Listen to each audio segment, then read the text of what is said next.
Coming up on Bloomberg this weekend, President Trump flexes his power over the Republican Party, knocking out the senior senator from Louisiana in the primary.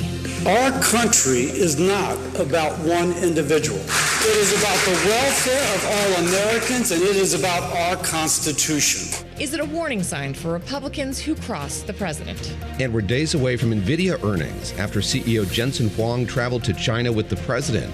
What we can expect after China said it's focusing on developing its own AI processors instead of importing. Plus, pain at the pump. Gas prices are up about 50% since the start of the war, but it's not just American drivers ponying up. We look at the political cost.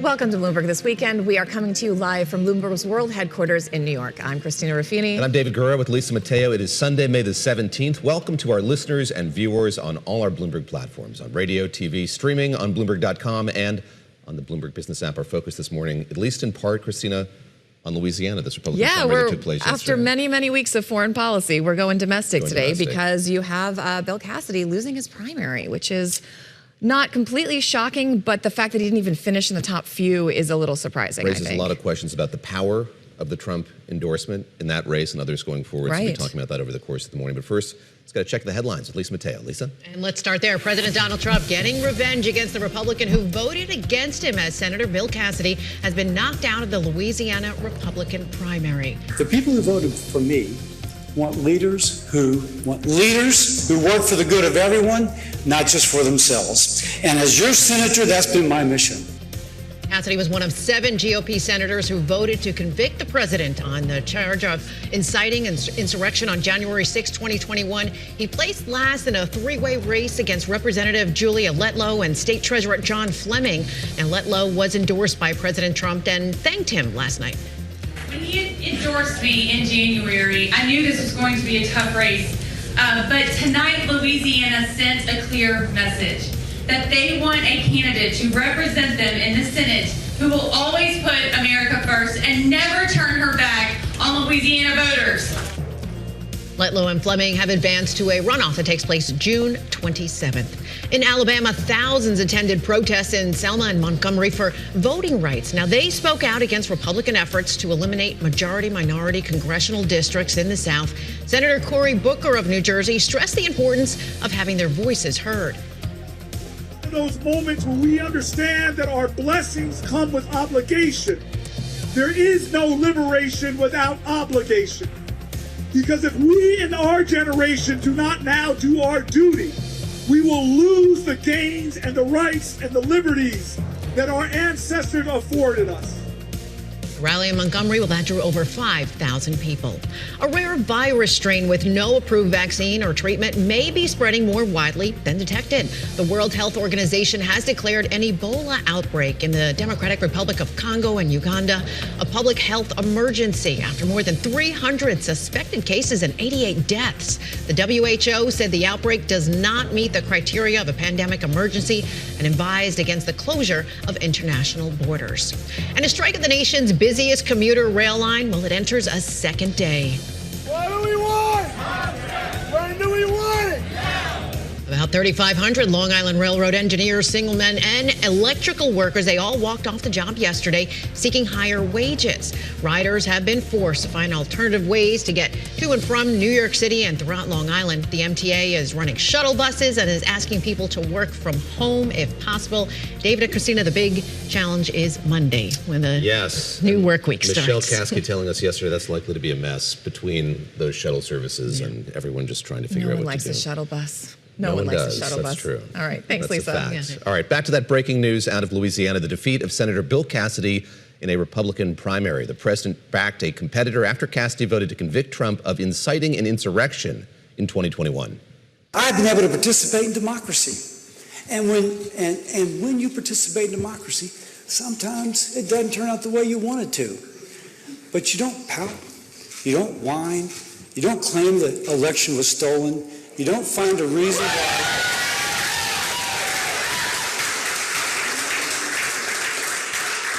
You don't manufacture some excuse. You thank the voters for the privilege of representing the state or the country for as long as you've had that privilege. And that's what I'm doing right now. Clearly trying to set an example there for losing candidates of both parties. All right, the president lashed out overnight, posting Bill Cassidy after falsely using his, quote, relationship with me during his political career and winning elections because of it, voted to impeach me on preposterous charges that were fake then and now and are criminally insane. The tweet goes on to say his disloyalty to the man who got him elected is now part of legend, and it's nice to see his political career is over. That over is in all caps, followed by an exclamation point. Luke Broadwater is a White House correspondent for the New York Times. He's also co-authored the book Madhouse about Trump's influence on Congress. Luke, great to have you with us on this Sunday. Let's talk a bit about this and the lessons that we can take away from this primary, the results of it, and the campaign that led to it in Louisiana. What should other candidates in other states, either have the president's endorsements or not, make of what happened over the course of last night in Louisiana? Sure. Well, I guess for starters, Donald Trump, all the polling shows, is at his least popular that he's ever been. He is, underwater on just about every measure you can look at, every poll you can look at, especially when it comes to some of the core issues that he ran on originally with the economy, and people really don't like his handling of the war in Iran. That said, what this shows is that his power among Republicans is as strong as ever, right? If you want to win in a Republican primary, the way to do it is not by distancing yourself from Donald Trump. There's been, some talk among Republican strategists about approaches to the general election this year in the midterms and how closely a candidate wants to associate themselves with Donald Trump. Those are all, I think, still legitimate questions for a general election. But what we see here is that if you want to win in a primary, you've got to be really close to Trump. That's still just the way to get ahead in the Republican Party. But I'm wondering if that is short-sighted. I mean, we talked to the chair of the RNC about this last weekend. Was it last weekend? It's been a long week. I think it was just last weekend.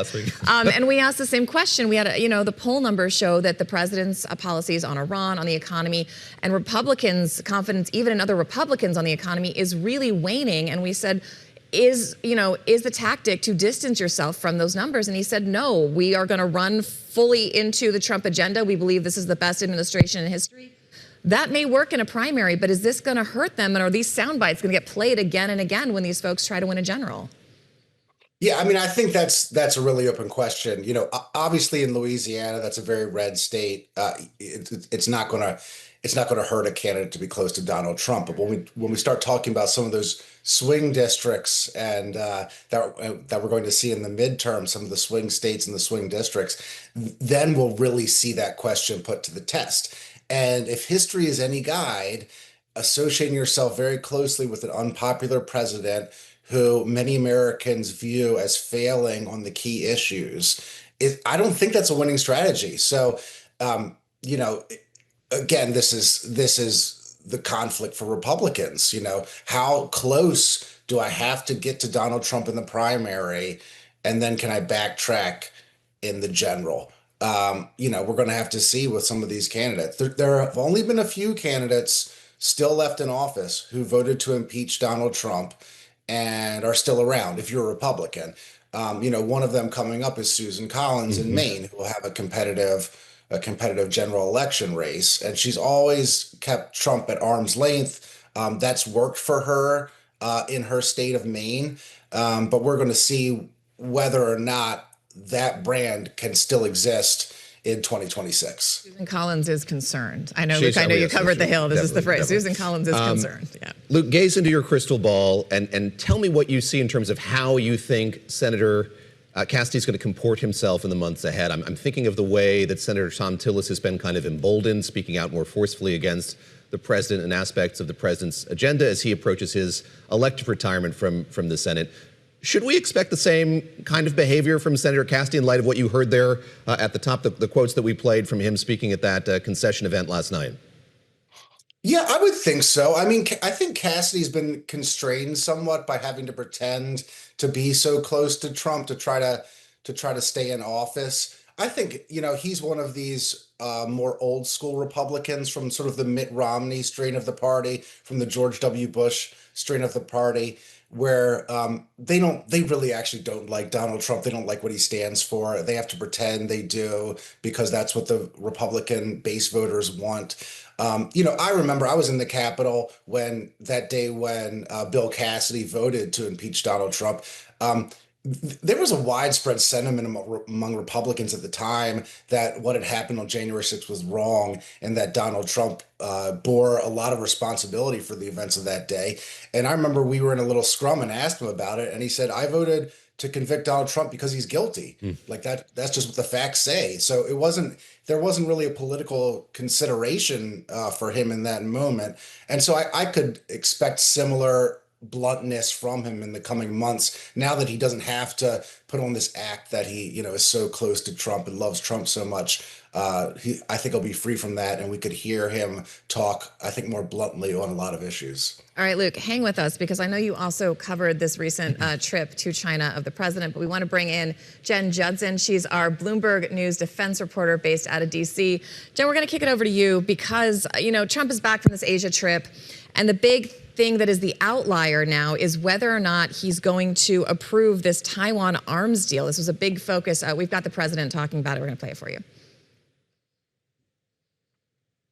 I think.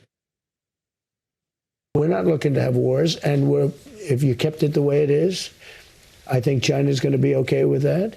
But we're not looking to have somebody say, let's go independent because the United States is backing us. So President Xi probably liked that you haven't approved the weapons to Taiwan. I would say like is maybe too strong a word because he thinks I could do it with just the signing of my signature, unlike Biden, who couldn't sign his signature. No, I'm holding that in abeyance, and it depends on China. It depends. It's a very good negotiating chip for us, frankly. So obviously that's the president sitting down with Fox News' Brett Baer, using that Taiwan arms package as a negotiating chip. Jen, what's your take on that? And does that play into China's hands trying to get more control or at least more apathy from the U.S. when it comes to the issue on Taiwan? Yeah, I think that this really shows unclear intentions, from Donald Trump here for a major pending Taiwan arms package. Just a little bit of background. The admin already approved a major package for Taiwan that's worth roughly $11 billion. That delivery could slow. But there's another proposed package that's reportedly around $14 billion that now appears politically sensitive, after Xi Jinping warned Trump that support to Taiwan in this way could lead to clashes and conflict. So we're not getting a lot of clarity on the direction that Trump may go with this arms deal. Pick up on this, if you would, Luke. I'm curious the degree to which you felt this kind of animating or weaving through the conversations that were happening over the course of that trip. I think Christina and I were both surprised after there was that initial readout from that meeting with President Xi, in which we learned he spoke quite forcefully about the Taiwan issue. Then that came in the middle of the meeting. In the middle of the meeting, and took some time before we saw a U.S. response. Pull back, if you would, Luke, and just put that into some broader context. The way that the way in which the president is talking about Taiwan is radically different than we've seen presidents talk about it in the past, as has historically been the case. Yeah, absolutely. I just got back from Beijing, so apologies if I'm a little jet lagged. But each of these men came into their meeting with a specific goal. She was extremely focused on Taiwan. It was essentially the first thing that came out of their mouths when the Chinese put out a readout after the private meeting. They basically said, if you guys drop the Taiwan issue, if you stop supporting them, then we can be friends. And if you don't, we are destined for a conflict. And it almost sounded like a military conflict, the way they were talking about it. Trump came into the meeting all about business deals. He brought 14 to 18 of America's business executives with him. All he talked about was friendship and deals and trying to make money.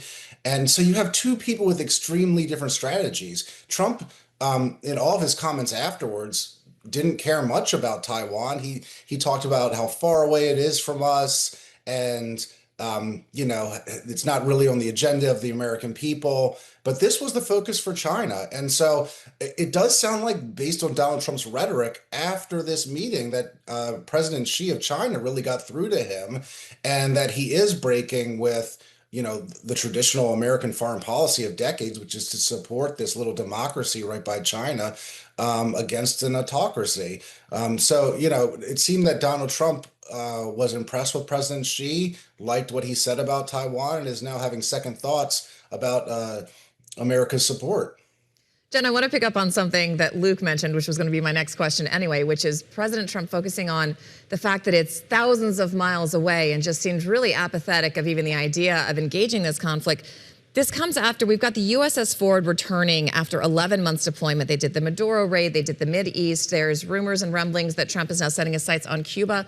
What is the military's bandwidth and operational capacity to even get engaged in a conflict in Taiwan at this point, if that were even something the president wanted to do, which that's very much up in the air? I think that's the big question, and I think in terms of handling the arms packages, what that signals about the U.S. commitment to deterrence in the U.S. and the Indo-Pacific region for the U.S. It really calls into question that, I think one of the things China is watching when it comes to, say, the U.S.'s involvement in the Middle East right now. I would imagine that from Beijing's perspective, every U.S. carrier group tied down in the Gulf is one less source of pressure near Taiwan. Ford came back from an 11-month deployment. That is the most advanced U.S. aircraft carrier that we have. It needs some time in port. It had a fire on board. It had plumbing issues that, kind of calls into question some of the readiness of how long can these carriers really be deployed. And this one was in two different theaters. It was in the Caribbean as well as in the Gulf. So a very active deployment. I would say that if you talk to the U.S. military right now, they would say that they are absolutely positioned and aligned to deal with China and the Indo-Pacific at the moment. But of course, this came up quite a bit on Capitol Hill during hearings where the Secretary of War, Pete Hegseth, and General Kane testified about munition stockpiles. Yeah. There's a lot of questions from lawmakers about whether they could manage all of the various activities, wars in Iran, as well as position in the Indo-Pacific based on how we're expending munitions in this current war. Yeah. Jen, thank you very much. Jen Judson there, our colleague at Bloomberg News who covers defense for us here. And to Luke Broadwater of the New York Times, thanks to you for coming on as well on the heels of that trip. Yeah, thanks, to buddy. Beijing. Get some Appreciate sleep. it. All right, coming up, Republican Congressman Mike Lawler joins us live. That is straight ahead. We're going to unpack all those things we were talking about, from foreign policy to Republican primaries. Straight ahead on Bloomberg this weekend.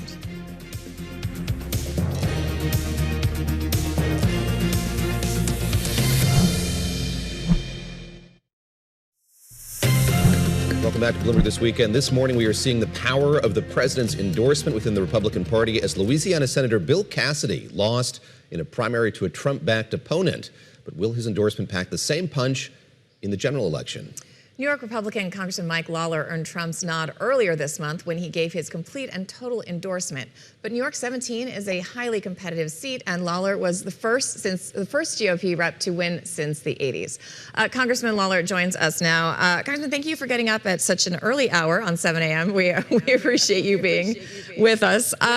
Look, I want to ask you about the news of today. Congressman Cassidy obviously lost his seat, and now we're seeing the president go after some others, including Reps Macy and Boebert. I mean, how important is that presidential endorsement still to Republicans running for office? Well, there's no question in a Republican primary, it matters. And Republican primary voters certainly support the president. And, I think in the case of Senator Cassidy, obviously, he took some votes that some of the base strongly disagreed with. I've known Senator Cassidy for a number of years, have worked with him on a number of important initiatives, especially in concert with the Problem Solvers Caucus and No Labels. He's certainly a very smart guy who, I think had a lot of good accomplishments in Congress. But as he said last night, ultimately, you're there as long as the voters want you there. And ultimately, it's their decision. And so that's something you have to respect no matter what. At the end of the day, it comes down to the voters, and they'll make the final decision on any election. We'll see what happens on Tuesday, for instance, in Kentucky with Thomas Massie and Ed Garein. We spoke with Joe Gruters a few days ago, the chair of the RNC, and talked a bit about the party's strategy going into these primaries. Let's play a little bit of what he had to say, and I'll ask you about it on the other side. We're going to win by embracing the president, embracing this administration, and making sure their candidates are in lockstep with the mission that he's trying to push forward. Let me ask you, Congressman, just about that, the mission that he's trying to push forward, that the president is trying to push forward, and how unified is that sense of mission going forward? Here we talk a lot about the conflict in the Middle East, the effect it's having on prices here back home, concern about energy prices, et cetera. As Christina brought up, you're in this unique district where I think you're facing a lot of competition for your seat, and it's a unique district in many ways. How unified is that mission, that sense of mission among Republicans who are running for election this year? Well, first of all, we have all run on and won on previously the issue of affordability. And that remains my primary focus. It's why I fought so hard in my district to lift the cap on salt in the tax bill. My constituents were seeing among the largest tax refunds anywhere in the country because of New York's high tax burden. Remember, New York is controlled by Democrats. So, we provided massive tax relief to my constituents. That is something that I promised I would do when I ran, and it's something that I delivered on. In addition, we said we would secure the border, and we have. We've had nearly a year straight of net zero illegal immigration into the country. You've seen criminal aliens deported. I continue to fight back against some of my opponents who want to make Rockland County, where I live, a sanctuary jurisdiction and want to abolish ICE and CBP, which is crazy. That's not what we should be doing. We should not return to the days of Joe Biden allowing tens of millions of people to flood into the country illegally. In addition, obviously, what the president has been focused on in these last 2 months plus has been obviously the situation in the Middle East. I'm chair of the Middle East and North Africa Subcommittee on the Foreign Affairs. I certainly support the president in the effort to ensure Iran does not get a nuclear weapon and to get the enriched uranium out of their country. But this also, coming on the heels of the president's trip to China, speaks to a larger issue, which is undoing this unholy alliance that we have seen between China, Russia, Iran, Venezuela, Cuba, North Korea, that was allowed to fester under Joe Biden. If you look at what has happened with the removal of Maduro and the Ayatollah, the fact is China has been blocked from getting oil from two of its largest sources, Venezuela and Iran. And that has created a challenge for China, so much so that Xi Jinping this week said he's open to purchasing U.S. oil. That is a positive step, but there are a lot of issues that we're contending with, and one of the things that I'm focused on in particular when it comes to cost is housing. And we have a bipartisan housing bill that'll be on suspension this week. We are working to finalize that, get it across the finish line. I've been working in a bipartisan way on permitting reform. So these are major issues that will positively impact the economy, positively impact the cost of living.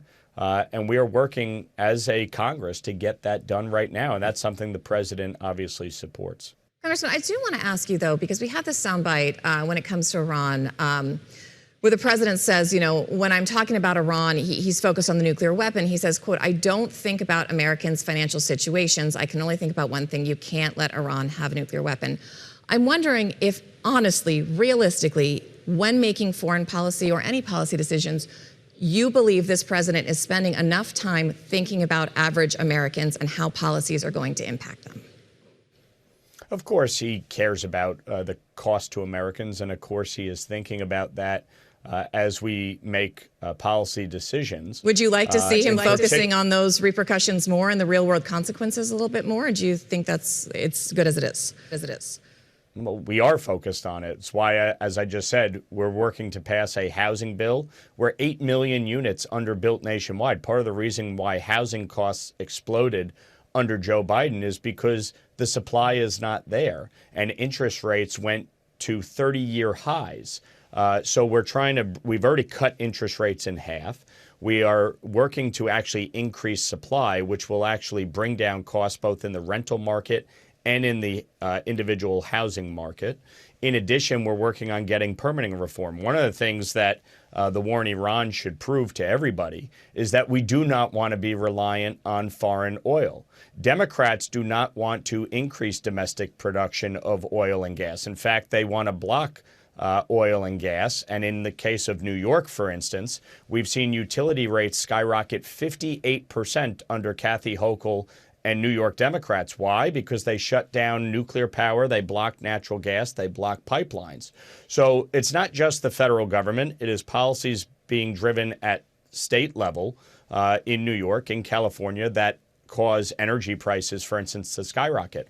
I don't want to be reliant on foreign governments. I want foreign governments to be purchasing oil and gas from the United States. I want nuclear power to come back online, which is why I've called for Indian Point to be rebuilt and reopened in New York, which provided 25% of the supply for New York City and the region. So there's a lot of things that I am working on to address the issue of affordability. I know the president shares in that. What he's talking about specifically is the threat of a nuclear Iran. And recognizing that in the short term, yes, there is volatility in the oil market. Yes, there is pressure as a result of that. But recognizing that a nuclear Iran is a significant threat that no American president can allow to proceed forward, that would have far greater consequences in the long term, especially if Iran could use a nuclear bomb to extort the U.S. or Europe or any other nation, which you see them trying to do in the Strait of Hormuz, which is why you're seeing volatility in the oil market. Very quickly here, I know you're short of time. I want to ask you about the president's trip to China, and he's brought up the fact that he would use this weapons deal as sort of a negotiating chip, as he put it, going forward. I'm curious if you, as a congressman, think that that's something that should be done here, if this is sort of upending the longstanding relationship the U.S. has with Taiwan, and if you think it should be a bargaining chip in that way. I do not. I support continuing to arm Taiwan. Taiwan is one of our largest trade partners. Most of the advanced semiconductors are manufactured on the island of Taiwan. There's strategic importance to it. I think the president certainly understands that. But there are obviously a lot of things happening right now. And as I pointed out before, what the president has done is pulled at the threads of China's alliances. Venezuela is cut off from China. Cuba is going through significant challenges at the moment. Iran right now is not able to ship its oil to China. That is creating significant economic hardship on China. So this is going to play itself out. But I do believe fundamentally that Taiwan is a critical component of our strategic importance as we move forward, especially in the Indo-Pacific. You see resources moving back to the Indo-Pacific, which is wise. You do not want to leave that bare at any point. Congressman, thank you very much. The gentleman from the 17th District here in New York, Mike Lawler, joining us on this Sunday morning. And coming up in our 9 o'clock hour, we're going to speak live with another New York representative. That's Democratic Congressman Yvette Clarke. Now we'll go to Lisa Mateo for some headlines. Lisa? Yeah, and let's update you on today's top stories. Venezuela's government says it has deported a close ally of Nicolas Maduro to face judicial proceedings right here in the U.S. The government did not say where it had deported Alex Saab, but said its decision was based on several ongoing criminal investigations in the U.S. Now, it comes less than 3 years after the Colombian-born business owner was pardoned by President Joe Biden as part of a prisoner swap. Saab may be asked to testify against Maduro, who is awaiting trial on drug charges in Manhattan after being captured in a raid by the U.S. military back in January.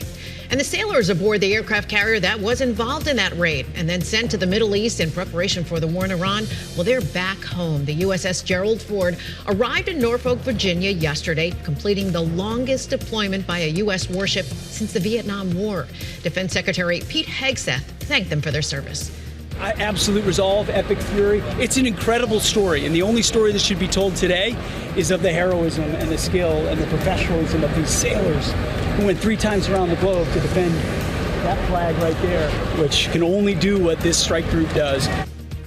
Well, during their deployment, the crew endured a major fire that destroyed the sleeping area for hundreds of sailors. They had complaints about food shortages and also mechanical problems with the gear that kind of launches and recovers those warplanes. But June 24th, that's when that first kind of set sail. So finally getting back in. Wow. All right. Thanks, Lisa. Thank you very much. It's been interesting talking with all these lawmakers. The thing I keep thinking about, David, is the pivot to Asia. I know you've covered all these administrations. It's been a long pivot we've with seen some halts and fits and stops. But, you know, I'm old enough to remember, as the kids say, there was an Obama pivot to Asia that ended up getting pulled back and mired back in the Middle East because of Afghanistan and ISIS. There was a first-term President Trump pivot to Asia and to the Western Hemisphere that both kind of dissipated and got pulled back to the Middle East.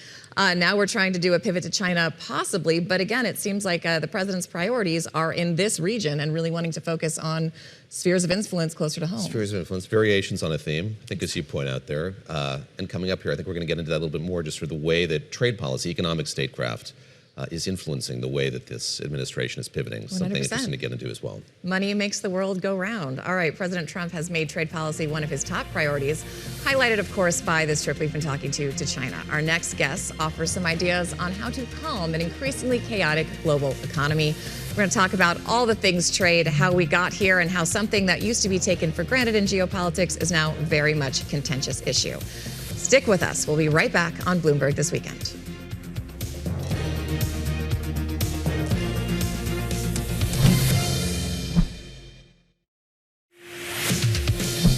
Thank you for joining us live on Bloomberg This Weekend. I'm Lisa Mateo. Let's get you up to date on today's top stories. And the world's biggest and longest running music competition has a new champion. Bulgaria has won the 70th Eurovision Song Contest with singer Dara's party anthem, Bangaranga. Yes, Dara beat out 24 competitors during Saturday's grand finale in Vienna. It's Bulgaria's first Eurovision victory. But the contest, well, it didn't come without controversy. 5 countries, Ireland, Spain, Slovenia, the Netherlands, and Iceland, they boycotted this year's global singing contest over Israel's participation. Israel came in second. The PGA Championship enters its final day in Pennsylvania. Alex Smalley tops the leaderboard at 6 under par. For our listeners on Bloomberg Radio, you can catch the live play-by-play coverage of the PGA Championships that starts at 2 p.m. Eastern Time. In baseball, the Subway Series continues. In Game 2, the Mets beat the Yankees 6-3 at Citi Field. They play again this afternoon to round out that series. And in NBA action tonight, the Detroit Pistons take on the Cleveland Cavaliers in Game 7. The winner will play the New York Knicks in the Eastern Conference Finals next week.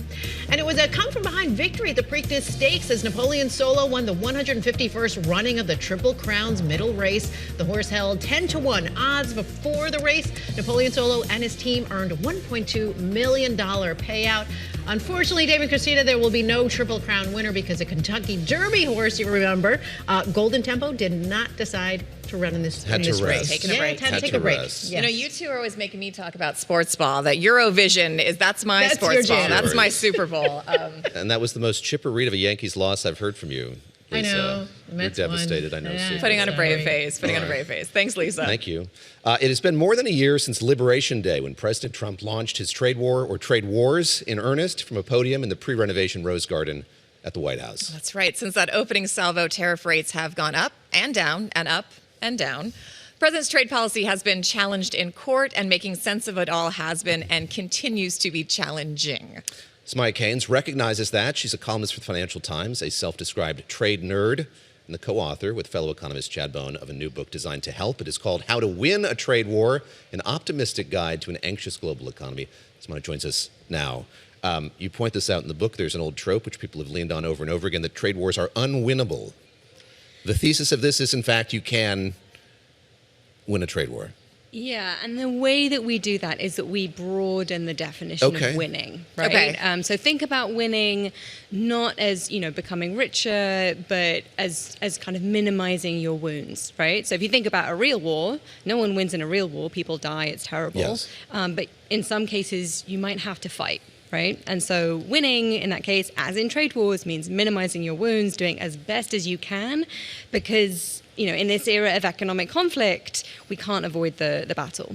So before we get to how to do that, why are we in an era of economic conflict? Because one of the things you talk about is how trade used to be kind of something that you took a little bit for granted, and for policy it just kind of worked. I mean, I remember studying this as a kid in the early 2000s. There was this McDonald's rule, right? No economy that had a McDonald's that ever gone to war with another economy that had a McDonald's, because the trade kind of was the buffer for that. And then Russia invaded Georgia the first time around, and that went out the window. But why did it work and it doesn't work now?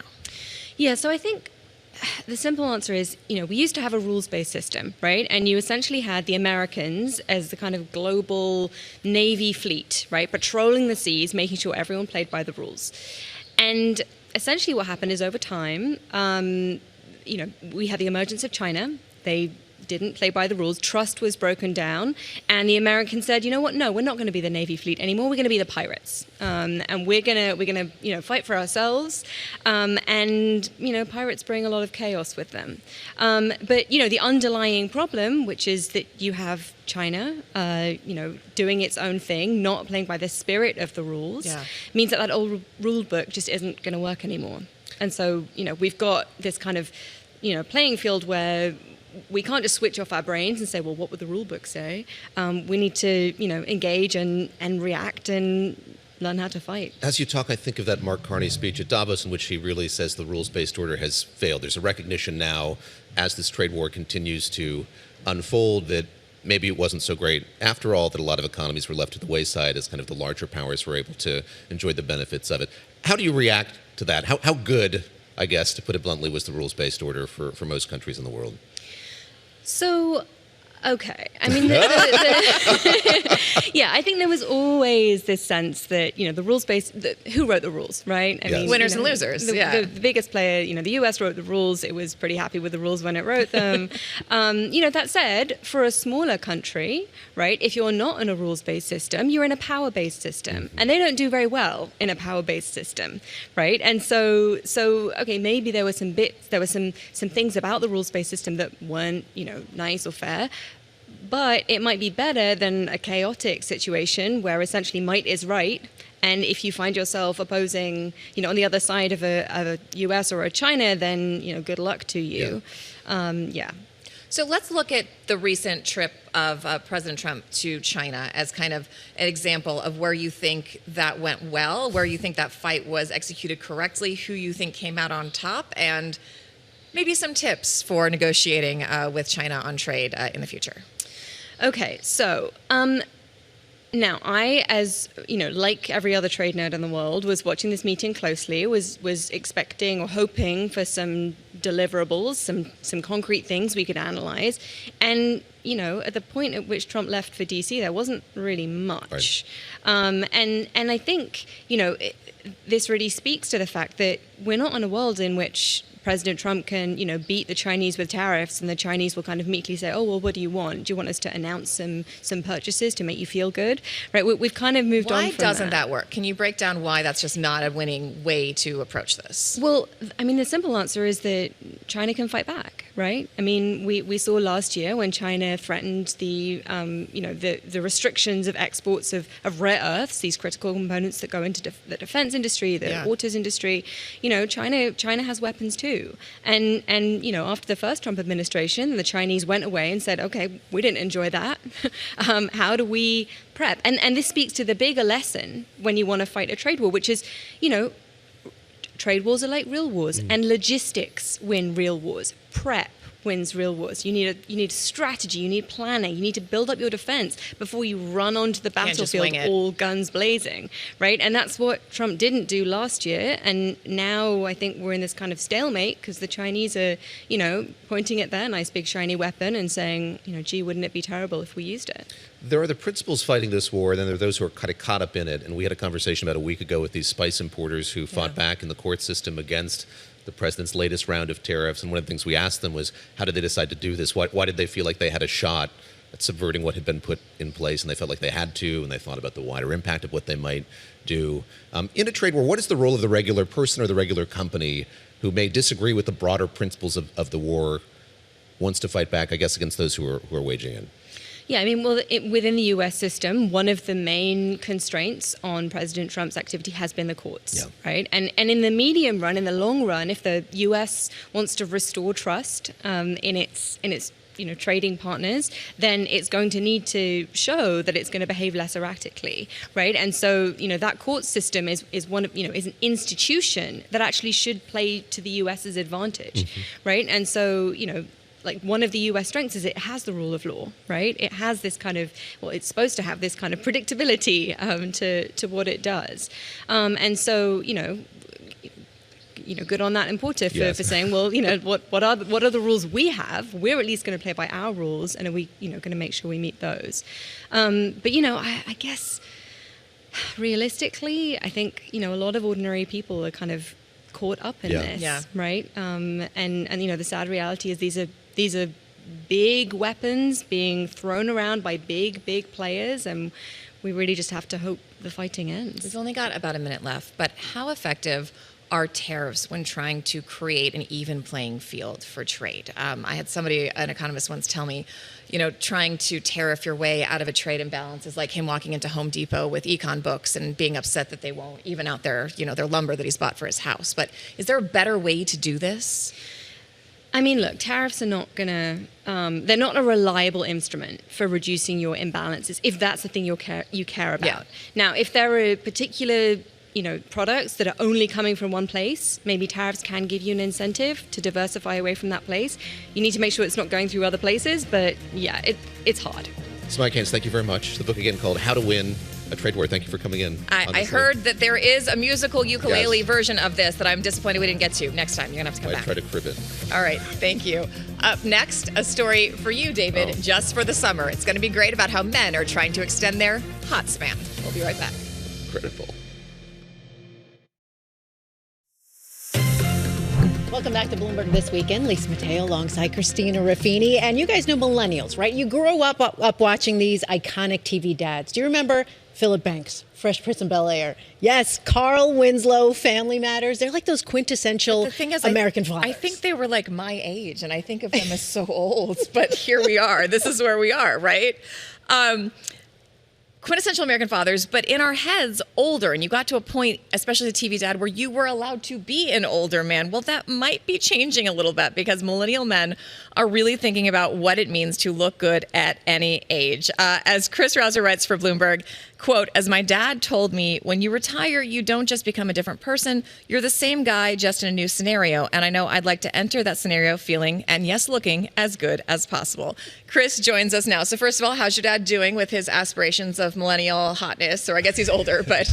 my dad is not worried about his hot span, which is what we're talking about in the story. Hot span is the phrase. And he read the story, was like, hot span, okay. And I was like, well, it's like, for people like maybe like at middle age. But yes, he's doing great. He's very healthy. And that's one of the morals of this story is like actually staying healthy through your retirement and beyond, like, will make you feel better and like incidentally look better. How much of this is image and then how much of it is functionality? Because I know a bunch of women who all of a sudden in their 40s are like, I'm lifting weights, but it's less because we want to look hot. I mean, we all want to look hot, but it's more like we want to be able to be mobile longer in our lives. Correct. Yeah. So talk us through the balance there. Well, that's like a really interesting point that you raise. So this story is about men at midlife because women at midlife have been so forward thinking about this for much longer and also under societal pressures that men are only kind of recently in pop culture being put under. I know, like, yes, it's so nice to be here. Thank you. It's terrible. You'll love it here. It's terrible. Love it. Yeah. So like, because of the obsession with longevity science, which became health span, which is exactly what you're talking about, like saying fit and healthy into your old age. So it's actually like a nice time to be alive. There has become this huge influence from like manosphere podcasts and all this stuff for men to suddenly look at themselves and see themselves in pop culture aging through 40 and 50 and like having different expectations of how we move through the world, how we look and all that. And so there's a lot of medicine and money behind it as men are finally like, oh wait, I'm not supposed to give up when I get near retirement. I'm supposed to keep going. And I myself like really was just like had it in my head. I'm like, retirement is for margaritas. It's not for counting macros. I love that. And I will. That needs to be in cursive on a sign somewhere, but yes. Right. And I feel like I have to call out David Gura because you guys talked about this story when it came out. Very uncomfortable talking about this, yes. Do you go to the gym? Do you work out? I'm not going to answer any of these questions for you. So funny. His face was like the emoji that's just 2 dots in a straight line. You guys were like, how do you feel about having to be hot into your 60s? He's like, it was so good. Do you go to the gym, David Gura? But no reaction. Like, I relate, right? Like, there's a guy at my gym who's like must be in his 60s. He looks like Tarzan, incredible. And all my friends are like, I want to look like that guy when I'm that age. And I'm like, but you're saying it's more than just a gym. Like, this is a lot of money. Like, how much money are these men spending? We're talking about plastic surgery. I mean, we're talking about a whole bunch. Yes. So this story, I talked to people who do plastic surgery, who surgeons, and for people who receive plastic surgery. Hair transplants is really big nowadays. Yeah. Yep. And then there's all the like peptide science, like, you know, the lifespan stuff that is kind of pretty experimental at this time, but there's a lot of concierge doctors that are coming up sort of just to prescribe you these hot, like medications that are sort of like trendy right now. It's the awareness of things that men can do in a way that, to your point, women have known about and have felt obligated to do for much longer. Yeah. And all of a sudden it's something men are having to spend money on. Well, Ozempic was a big social unlock, right? Like Ozempic and all the GLP-1s, because you couldn't hide what like a radical change in your body, and celebrities also started talking about it. So then everybody kind of started talking about it, and there's nothing shameful about it. No. And then that extended to something like hair transplants, where like also can't really hide that, you know. And also men are talking about it. Celebrity men are being very open about it. Yeah, right. Especially John Cena got a hair transplant. He was like, fans used to make fun of me, and I just got tired of it, and I got a hair transplant. But then you look at like a Tom Cruise and Brad Pitt, like they look amazing. Yeah. I mean, well, we don't know. Look up to this, but you don't know. I mean, exactly. Do some Googling. There are some changes that have happened with them as well.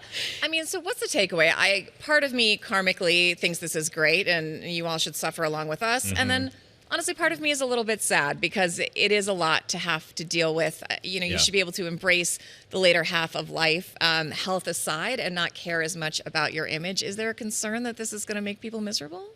I hope not. I mean, the way I started this story was I was like, when I retire, I want to be like Galadriel and Lord of the Rings and diminish and recede into the west. And no one will see me again. My brother's going to love that reference. And think about whether I'm desirable or anything like that. And then by the end of the story, I talked to so many people who had been really taking care of themselves through their, men and women, through their 60s into their 70s and beyond. And the people who made decisions to start taking care of themselves for whatever reason, often for health, sometimes for looks, sometimes for both, those people were so much happier.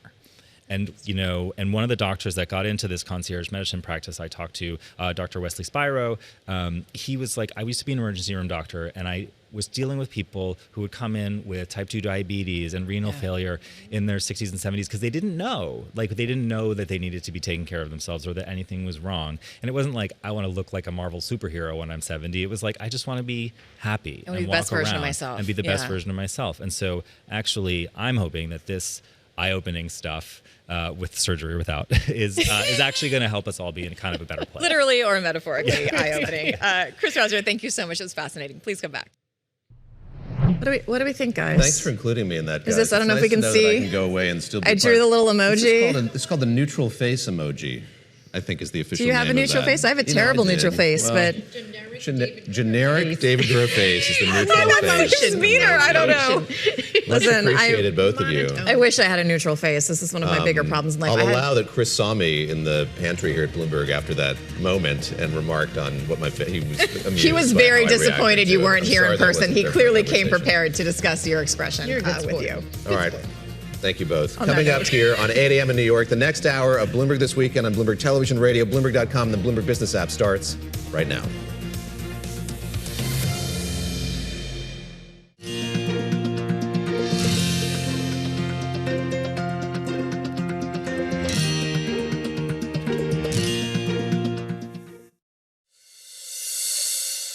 Coming up on Bloomberg this weekend, President Trump flexes his power over the Republican Party, knocking out the senior senator from Louisiana in the primary. Our country is not about one individual. It is about the welfare of all Americans, and it is about our Constitution. Is it a warning sign for Republicans who cross the president? And we're days away from Nvidia earnings after CEO Jensen Huang traveled to China with the president. what we can expect after China said it's focusing on developing its own AI processors instead of importing. Plus, pain at the pump. Gas prices are up about 50% since the start of the war, but it's not just American drivers ponying up. We look at the political cost.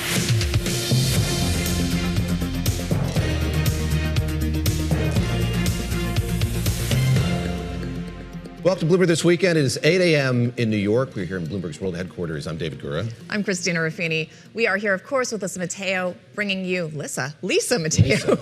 It's early, guys. It's been a weekend. It's been a weekend.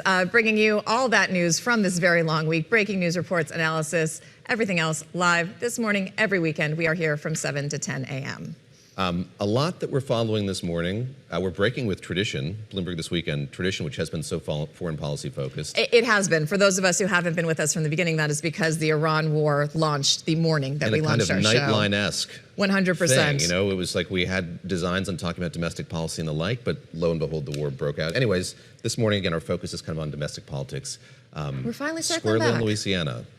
Louisiana, and Bill Cassidy's lost in a primary. And we're going to talk a little bit about what the president has been doing with his trades and whether or not that's something he is allowed to do or should be doing. All right, before we get to that, let's get to the headlines with Lisa Mateo. Lisa? You got it. And President Donald Trump's nemesis, Senator Bill Cassidy, has been defeated in the Louisiana Republican primary. Our country is not about one individual. It is about the welfare of all Americans, and it is about our Constitution.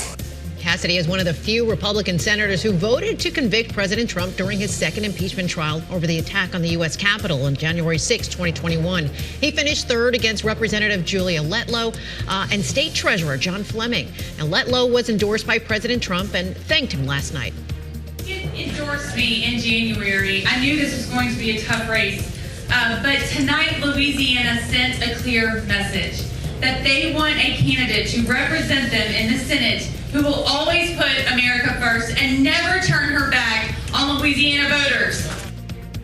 Ludlow and Fleming have advanced to a runoff that takes place on June 27th.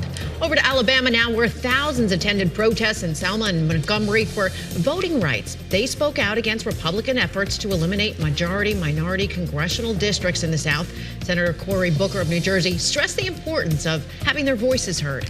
This is one of those moments where we understand that our blessings come with obligation. There is no liberation without obligation. Because if we in our generation do not now do our duty, we will lose the gains and the rights and the liberties that our ancestors afforded us. A rally in Montgomery drew about 5,000 people.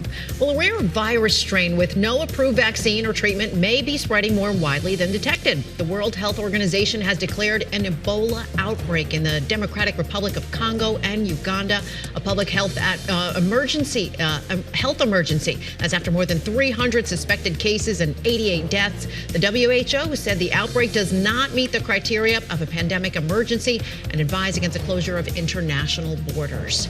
And at least 4 people were killed in one of the largest overnight Ukrainian drone strikes on Russia since the start of the war. Russian local authorities say the attacks damaged unspecified infrastructure and several high rises. State agency TASS is reporting Russian defenses shot down 81 drones headed for Moscow. David and Christina, over to you. Lisa, thank you very much. Appreciate the update on those headlines. Thanks, Lisa. This past week, as the president traveled to China, a group of executives from the world's largest tech companies went along for the ride, literally, gaining high-level access to officials in both the Trump administration and the Chinese government. On Thursday, ethics filings made public by the president revealed he made thousands of purchases of tech stocks from some of the same companies. Digging into the numbers, Bloomberg senior equities reporter Jess Menton here with us on set in New York. Jess, great to see you. I'm drawn to a quote in your piece by Mathieu. I've talked to him before. He's kind of an ETF guy. And he says to you, this is an insane amount of trades. As you leafed through those 100 pages of filings, what stood out to you immediately about what was therein? And this is a story I worked on with Bill Ellison in our Washington, D.C. bureau, as well as other reporters in D.C. And so when you're looking at this amount of trades, over 3,700, typically you wouldn't see that for someone's personal account, even though it is, of course, President Donald Leader Trump's. Of the free world. Exactly. The other part that flagged to me was that that's like over 40 per day. And also, even if you include just trading days, it would be even higher than that, probably in the 50s, 60s. And so when you're talking to people who are running our RIAs. And I want to be clear here because you don't know exactly behind this, even if it is an RIA that was making those transactions, because the Trump organization said that they have an independent third party that's managing this and that it is an automated process. But when you're speaking with people who are managing money, especially decades on Wall Street, for even high net worth individuals, you normally don't see that frequency and that type of volume of transaction, even just in a quarter alone. Typically, they have things set in place to where you wouldn't have to make that many transactions because your portfolio is supposed to be more bulletproof, despite what happens if there are gyrations in financial markets. Before we dig into this more, read a statement here from the White House. They dismissed questions about potential conflicts. David Ingalls saying that Trump only acts in the best interest of the American public. He added there are no conflicts of interest. We have a spokesperson for the Trump Organization saying the president's holdings are independently managed, as you mentioned, by a third party. Financial institutions have control over all of these investment decisions with trades executed through automated processes.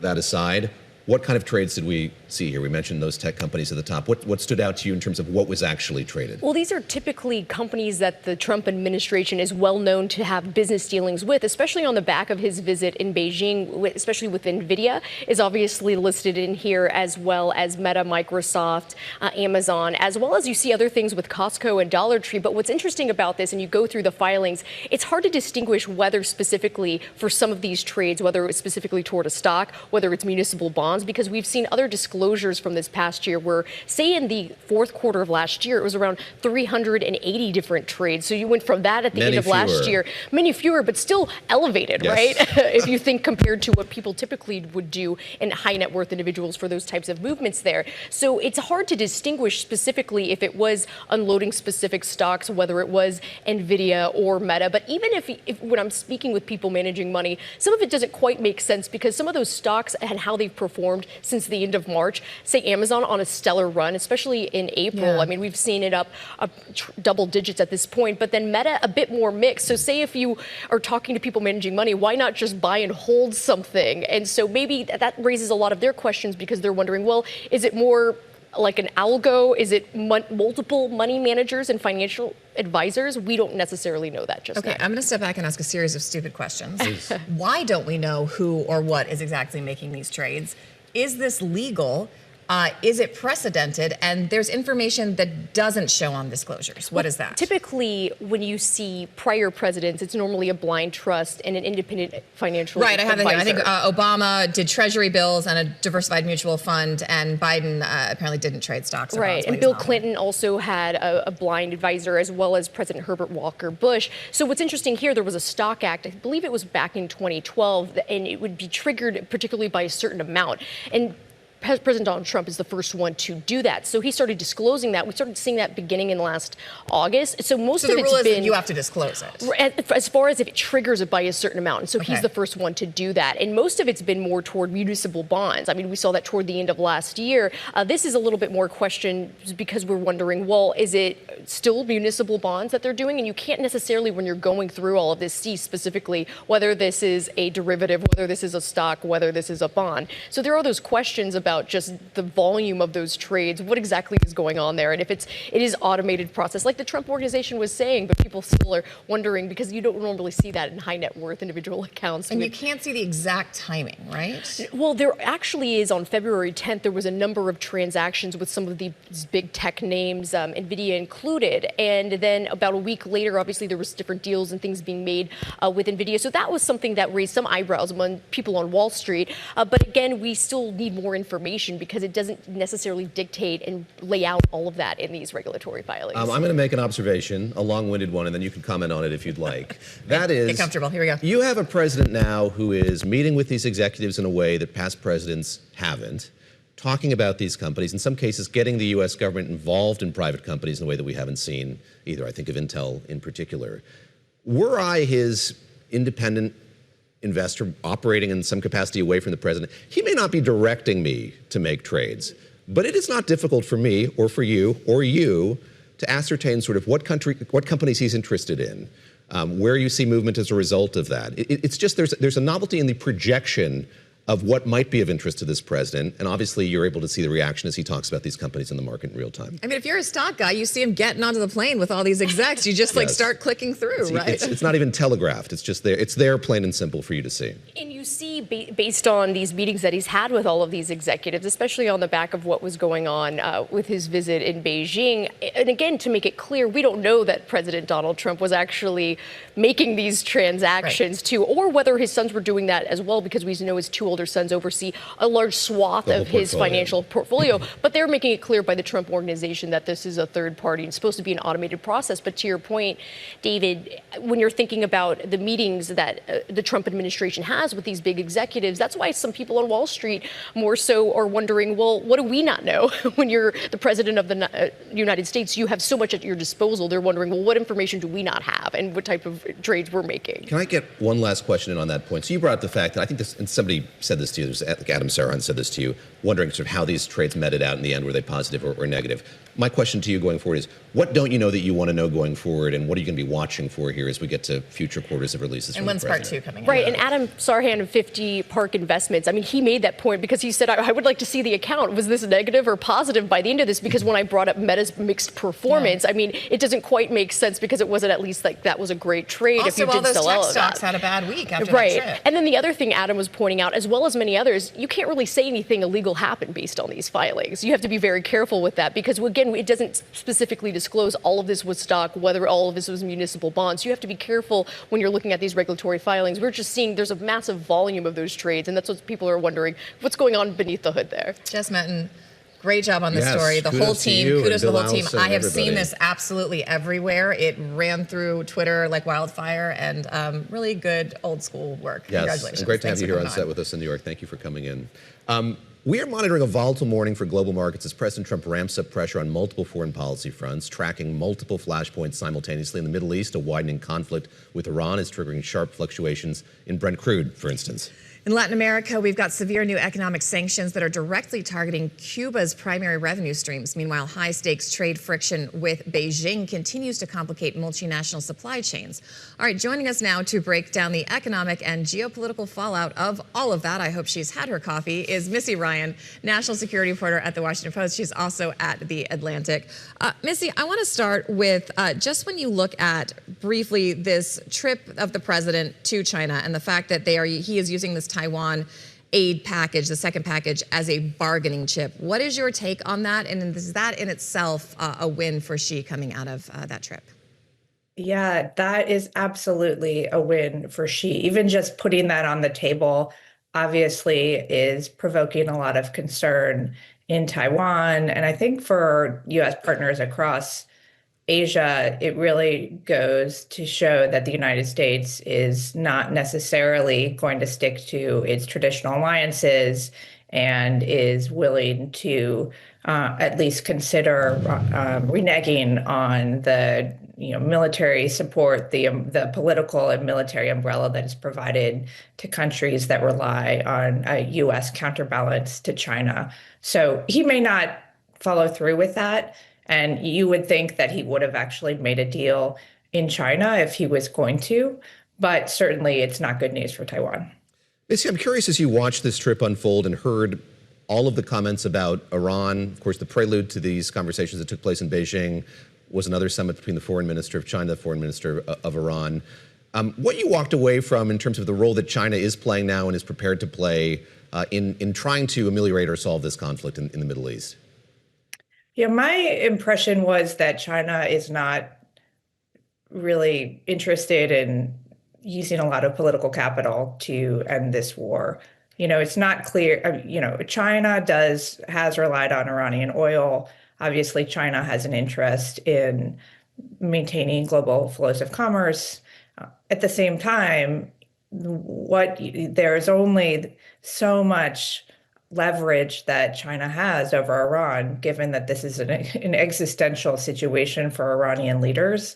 So my impression was that, China, I think, desires an end to this conflict, but, they're not willing to go to the mat on Washington's behalf, especially considering that in some ways this war does benefit China. It actually lays bare some of the military challenges that the United States has, and arguably makes it harder for the United States to solidify this rebalancing to Asia and the kind of military shifts that the United States wants to do in order to counteract Chinese influence in the Pacific. Pivot to Asia. We were just talking about it, Missy. I know you've covered several of these anticipated attempted pivots to Asia. I do want to ask you about the broader picture a little bit. So in April, you wrote with some of your Atlantic colleagues that the Pentagon was maybe not giving the president the full picture of the war. And then on Friday, we have the president getting into it with David Sanger from the New York Times saying that the paper's coverage of the war was treasonous. My question is, that improved at all? Does the president know how the war is really going, and do the American people? It's a really great question.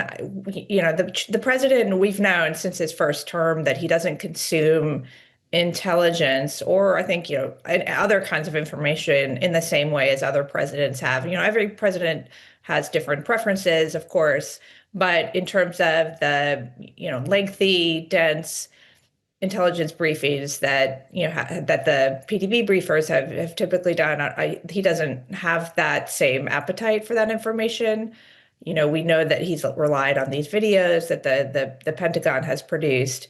At the same time, you know, he has, I think, now been asking harder questions because the war isn't going well. Yeah. But, you know, the Pentagon, I will say, the Pentagon, from my vantage point, in terms of their public information, does really seem to be trying to present a favorable picture of this war to an extent that is arguably misleading in many cases. We've only got about 30 seconds, and I'm not just trying to put you on the spot, but I do want to get really quickly your take on these troop redeployments out of Europe. We had that initial announcement, and now it seems like troops might be coming out of Poland as well as Germany. How is this good for American security? I don't think it is good for American security, at least in to the extent that it sends a message to Russia that the United States is not committed to Europe. Now, Europe is taking significant steps to bolster its own arsenal to, you know, get NATO in a different place, in a more prepared place. But the United States, it's more symbolic than practical, I think. And I do think that it remains to be seen whether it happens. I mean, the discussion of Poland shows how complicated this will be to pull permanent troops out. Missy, always great to speak with you. Missy Ryan of The Atlantic, thank you very much for the time on this Sunday. Appreciate it. Thanks so much. All right, coming up with the rising oil prices comes rising gas. Will that spell double trouble for the presidents and Republicans in the midterms? That's straight ahead on Bloomberg This Weekend. Thank you for joining us live on Bloomberg This Weekend. I'm Lisa Mateo. Let's get you up to date on today's top stories. Residents in southern Lebanon continue to pick up the pieces, and bulldozers work to clear debris from the streets after Israeli strikes hit the city of Tyre. Lebanon's state news agency also said Israel issued warnings to residents of strikes in several towns in the south of the country. It comes as Israel and Lebanon agreed to extend their expiring Israel-Hezbollah ceasefire for another 45 days to allow for negotiations on a broader peace agreement. Meanwhile, hundreds of Israeli demonstrators attended an anti-government rally in Tel Aviv. The conflict in Gaza and Israel's multi-front war in the Middle East has divided Israeli society over the leadership of Prime Minister Benjamin Netanyahu and his hard-right government. A fuel truck explosion at a gas station in Russia, it's left 6 people injured. Officials say a gas carrier truck delivering fuel to a local filling station exploded during the unloading process. The blast also shattered windows in nearby residential buildings. And a strike at the nation's busiest commuter rail line while it enters a second day. What do we want? When do we want it?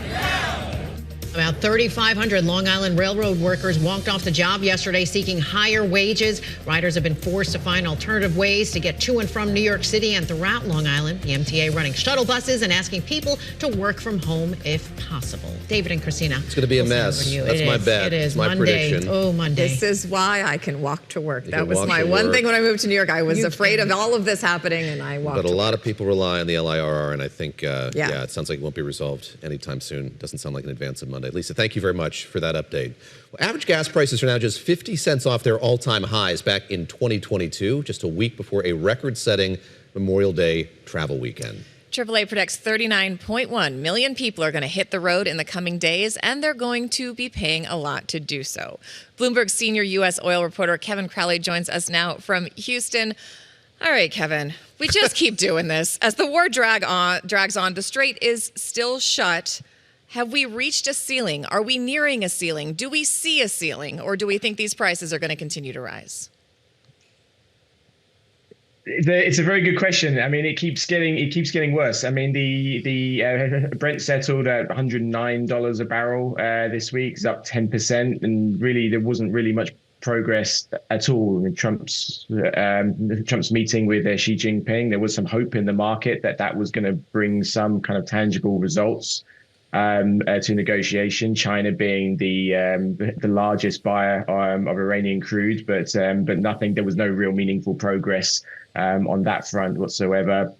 Trump said that actually the truce with Iran was a massive life support. So it was a pretty tough week for the oil market, especially actually when you start looking at futures. The back end of the curve have been steadily creeping higher. So crude for delivery now at the end of the year is now up to $80 a barrel, compared with around 70 or so a month ago, and that really sort of says that the market is starting to price this in now as, you know, it's starting to discount the hope for a short-term solution here. Kevin, as politicians in particular look for some way of providing relief to their constituents, there's talk of removing this federal tax on gasoline, and I'm curious sort of how you see that being effective or not going forward. Does that provide some sort of temporary relief? Does it provide any relief at all? Give us kind of the policy perspective on what has become this kind of political artifact we've seen both parties talking about. Well, yeah, that's right. Yeah, I mean, all politicians know the political dangers of high gas prices. I mean, Trump more than anyone, and so they want to provide some kind of relief. It's very difficult to do and very expensive. So the thing's been talked about the last week or so is removing the federal tax on gasoline. I mean, that's only 18 cents. Mm-hmm. Off average price of about $4.50, so definitely it would provide some form of relief, you know. But we've seen gas prices jump $1.50 since the war began, so it's really a fraction. Some policies around the world are starting to think about more serious things, like, you know, we've seen proposals for windfall profits taxes on oil companies, and then other policies such as export controls or price caps. Those would be more the extreme policies, and that's really what the oil industry is desperately scared of. Because that would stop them making the all-time profits that they're making, but it would also, they argue, would curtail supply and make things worse in the long run. So there is certainly starting to be some concern in the industry about whether the longer term kind of policy impacts, you know, the longer this crisis goes on. It does seem like some producers and exporters are looking at longer term alternatives, because we've been talking to our colleague Javier Blas and some others about how at the moment there just really is no alternative for the Strait in terms of capacity and pricing to get that oil through. Of course, Saudi does have that West-East pipeline, and now we've got the UAE is fast-tracking another East-West pipeline, but that's not expected to be operational by 2027. Obviously, these are expensive projects. They're ones that the threshold hasn't really met until now, but do you expect to see more of them? As the concern is, even if this blockade is remedied in the near term, it could bubble up again at any time, and people need another way to get this oil out. Exactly. I mean, it's if you think about it, I mean, 20% of the world's oil and gas production is being held back by effectively a 21-mile waterway. I mean, I think the shipping chains channels are even smaller, 4 miles. And you have 20% of the world's oil and gas production is stuck in this tiny little choke point. So, and now we've known this has always been a fear. The CIA has talked about this going back to the 1970s as a fear. So, and now it's actually happened. So yeah, definitely countries are not going to let this happen again. There's too much at stake. There's too much money on the table. These countries in the Middle East, like the UAE, depend on oil revenue to run themselves, and so they will pull every stop out to make sure this doesn't happen again. Yeah, so the UAE said that we were going to double export capacity outside of the Strait of Hormuz. They reckon they can get that pipeline on by next year, which is very, very fast in pipeline terms. So these projects are not going to solve things in the short term, but they would certainly diminish the geopolitical impact of Hormuz in the long term, and that's something the Iranians are aware of, and so they know they're not going to be able to pull this card forever. I think I'm going to start couching me doing things slowly and say, well, it's very fast in pipeline terms. Yes, it's only a year. It's very fast in pipeline I'll get that terms. intro written. You cover the undulations of the market day in and day out. You got to put on your cultural historian hat for an essay that you wrote for the weekend. And let me just ask you a bit about that. We talk about the way this might be changing the way countries in the Middle East approach how they get crude out of the region.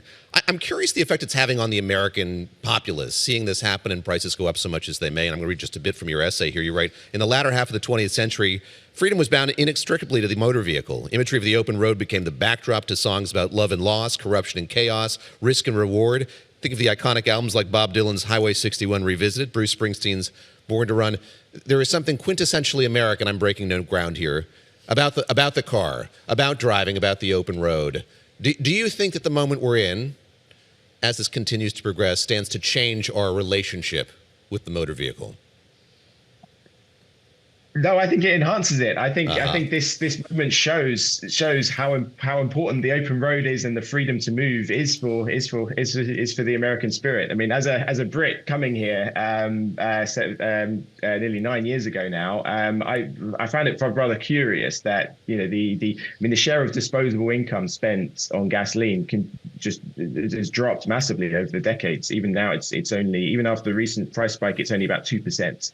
And gasoline is still around the same prices as a price of milk, as a gallon of milk, which is held true for decades. Healthcare, childcare, insurance, college education, all these things have gone up way more than gasoline, but they don't pack the same political punch as gasoline. I mean, Obama was really worried about gasoline prices. Biden was obsessed with gasoline prices, and here we are in Trump. And they're, he knows the political danger of gasoline prices in the US. And it's interesting. It's like with those things. It's like a pint of beer in the UK. It's like a gin of pork in China, or a bag of maize meal in Southern Africa. It's just one of those products that I think tells Americans about the state of the economy, and also I think it's one of the most visible prices that you see around. It's on every street corner, and in a very divided society, it's something everyone can agree on. But I think the deeper thing is that I think the thrill of the open road, the need to move, has always been a part of the American spirit. From westward expansion to the writings of Jack Kerouac and John Steinbeck. I think the freedom is and the freedom to move is so important. So high gas prices feel like a tax on freedom. And so it's not necessarily just the economic impact of the price of gasoline, but it's how people feel. We're going to have to leave it there. That's why it has such a high political impact.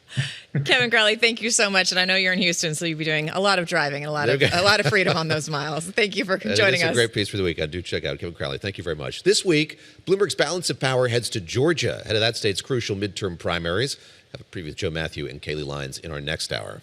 But before leaving Washington, Joe stopped by Martin's Tavern, one of D.C.'s most famous watering holes, and it recently got the SNL treatment. He talked to the fourth-generation owner, Billy Martin. Take a listen. Martin's, of course, is an institution here in Washington, and people have been coming here long before SNL ever got it in the cold open.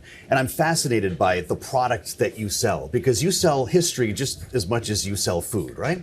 Oh, absolutely. And that's one of the things is that, over the years, we don't put any pictures on the walls of famous people that come in, like some some restaurants will do, because we want Martin's to be a comfort zone, a place where people can come and get a great meal.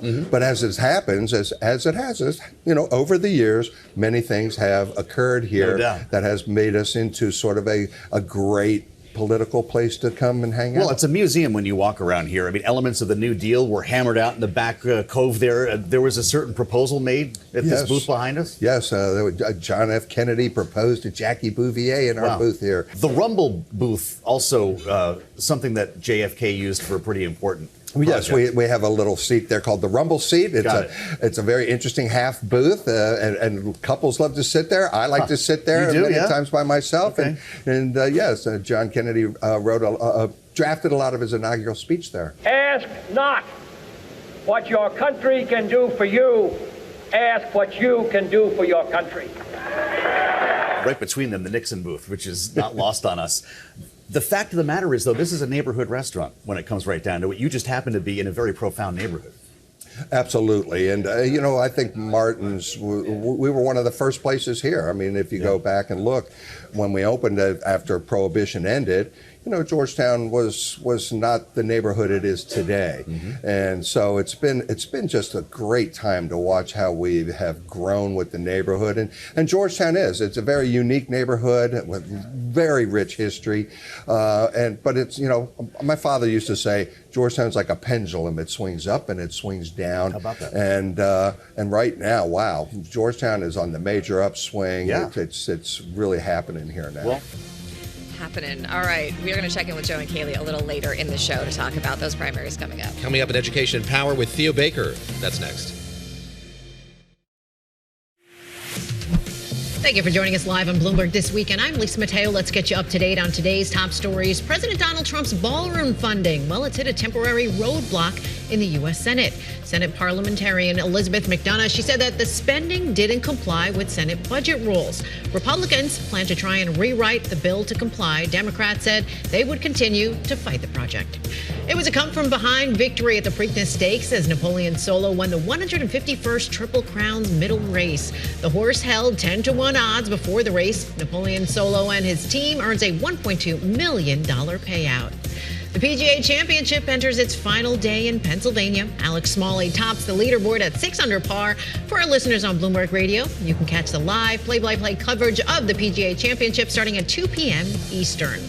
The world's biggest and longest running music competition has a new champion. Bulgaria has won the 70th Eurovision Song Contest with singer Dara's party anthem, Bangaranga. You heard that right. She beat out 24 other competitors during Saturday's grand finale in Vienna. It's Bulgaria's first Eurovision victory. But the contest, though, it didn't come without controversy. 5 countries, Ireland, Spain, Slovenia, the Netherlands, and Iceland, they all boycotted this year's global singing contest over Israel's participation. Israel came in second. David and Christina, have you heard the Bangaranga? I was going to ask you. I haven't gotten to watch it this year. We've been a little busy with actual news. To. But I will say, as you guys know, that whoever wins, you host the next year. I see. And my friend texted me last night and said he has gotten us tickets to Bulgaria. So this time next year, I will be in Bulgaria watching Eurovision. Noted. Because why not? Thanks, Thank Lisa. you, Lisa. Our next guest will graduate from college in just 4 weeks, but Theo Baker is not suffering from senioritis, that condition of pre-commencement carefreeness that I can only imagine is easier to contract among the palm trees on the California campus, where Theo is still a student. His first book, How to Rule the World, an Education in Power at Stanford University, hit store shelves on Tuesday. All right, it chronicles the prize-winning reporting Theo did for Stanford's student newspaper, reporting that led to the resignation of the university's president. And the book is a gimlet-eyed look, yes, that expression comes from David Gura, at the academic institution that continues to be a training ground for the tech elite who play an outsized role in our lives. Well, Stanford has made a Faustian bargain with Silicon Valley, Theo writes, one that has enabled its meteoric ascent and allowed for its corruption. Theo joins us now here in New York. Great to see you. Congratulations. We have the book. We have the book. Hoist it, Amazing. if you'd like. Yeah, there we go. Thank you for having me. You grew up in a milieu of powerful people. I'm going to allow that when I lived in D.C., I remember seeing you as a kid with your parents, Peter Baker and Susan Glasser, at a Center for a New American Security event. You were there in a blazer, at probably the age of like 7 or 8. But you tagged along and met a lot of folks who were powerful people in the world of Washington. How is power different? How does it manifest itself differently on the campus of Stanford or in Silicon Valley generally? Yeah, no, it's a great question. I came out to Silicon Valley thinking I was going to do the exact opposite thing from DC. I was going to go 3,000 miles away and be a coder, and kind of fell into the family profession by accident. But I very quickly arrived and discovered that there was a sort of secret inside world afforded only to those identified as the next trillion-dollar startup founders. And so these teenagers are plied with yacht parties and slush funds and the sort of excess that feels like it's something out of a satire, and yet in reality is exactly the product of a system in which teenagers are a valuable commodity to monetize. That's so interesting. You said when you got to Stanford, everything looked perfect. Why does that matter as well? And does that extend to the student body? Are they trying to look perfect, or is it more about existing in the perfect place and having the perfect resume and getting that perfect job? Yeah, no, I mean, this is exactly the thing, that Stanford, which really is sort of Silicon Valley's feeder school, its training ground, this relentless focus on perfection, on appearance, is sort of, I think, the best way to explain the entire institution. Are you all looks maxing, academic maxing? I don't know what else. Well, look, if you learn how to say the right words, you can raise pre-idea funding, where someone will give you $1 million and say, hey, if you make a company with it, call me. And so the reward to looking really good is accruing the sort of power that teenagers very rarely get to wield. You write about the coziness the school has had to Silicon Valley, the importance of intellectual property. The professors there realize the worth of that. Many professors and administrators have availed themselves of that. Yeah. They were very rich members of the faculty at Stanford. Talk a bit about that coziness, if you would, the way that this institution, perhaps more so than many other academic institutions in the United States, is really part and parcel of a larger kind of industrial theme. Absolutely. I mean, Silicon Valley wouldn't exist without Stanford. Much of it was created on the university grounds. In fact, if you just took the value of the companies that have offices on Stanford land, it's something north of $6 trillion in terms of total value. There's a professor who's known by the moniker of Professor Billionaire because he's made over $20 billion by investing in his students' companies, right? And so understanding this no boundaries relationship goes a long way to explaining how both the money and the power that have seeped into Silicon Valley make their way onto campus, but also the sort of cutting corners mentality that has, in so many ways infected a number of the students that I arrived with, seeing them take on this tech ecosystem for themselves. All right, we're talking about Stanford, we're talking about everything, but we also do want to talk about the reporting that you did that scrutinized the work of Stanford's now former president. First of all, when you sat down, because we both know your parents, I said, didn't you learn anything from your parents? Why did you want to go into journalism? And you said you actually didn't, and then this started with a tip, so talk us through that. Yeah, no, I'm a completely accidental journalist. I joined the student paper. Happens to the best of us, buddy. I was a ballet dancer. It's, it's a terrible thing, and yet, I fell in love, of course, over the course of freshman year with the ability to actually find a story and do reporting that I thought mattered to my community. This reporting on Marc Tessier-Lavigne revealed allegations of research misconduct in several papers that he had co-authored over a significant period of time before becoming the president of Stanford. Ultimately, by the end of the year, as I report for the first time in this book, he was ousted by a unanimous vote of his own board of trustees, and several major neuroscience studies were retracted as a result. It's interesting as you're reporting all of this out, the kind of pushback that you get from folks who knew him, knew of him, suggested that he had a sterling reputation. In effect, you should watch yourself as you're doing this, and that kind of manifests itself most significantly, I guess, in letters that you got from legal counsel saying these allegations are untrue, you shouldn't publish this, it's scurrilous. Here you are, like not even 20, yeah, that's always having fun. to navigate this world. How did you find your way doing that? I think a lot of us think of the quaintness of a college paper, but you had a lot of might at your disposal. There were lawyers that you and the paper had as you went through this. Yeah, thank God. The Stanford Daily has been independent. It was as of 50 years before I arrived. So we had editorial control, and there were pro bono counsel, as you say, who volunteered their time to review our work and to keep us safe as we published, which obviously was essential to this work. Marc Tessier-Lavigne hired Steve Neal, who was the chair emeritus of Cooley, sort of the dominant Silicon Valley firm. He had formerly represented Charles Keating Jr. And Elizabeth Holmes, and he began sending me letters soon after my 18th birthday about trying to stop my future reporting from coming out. But I'm grateful for the team, and I'm grateful that these stories have emerged into the public record.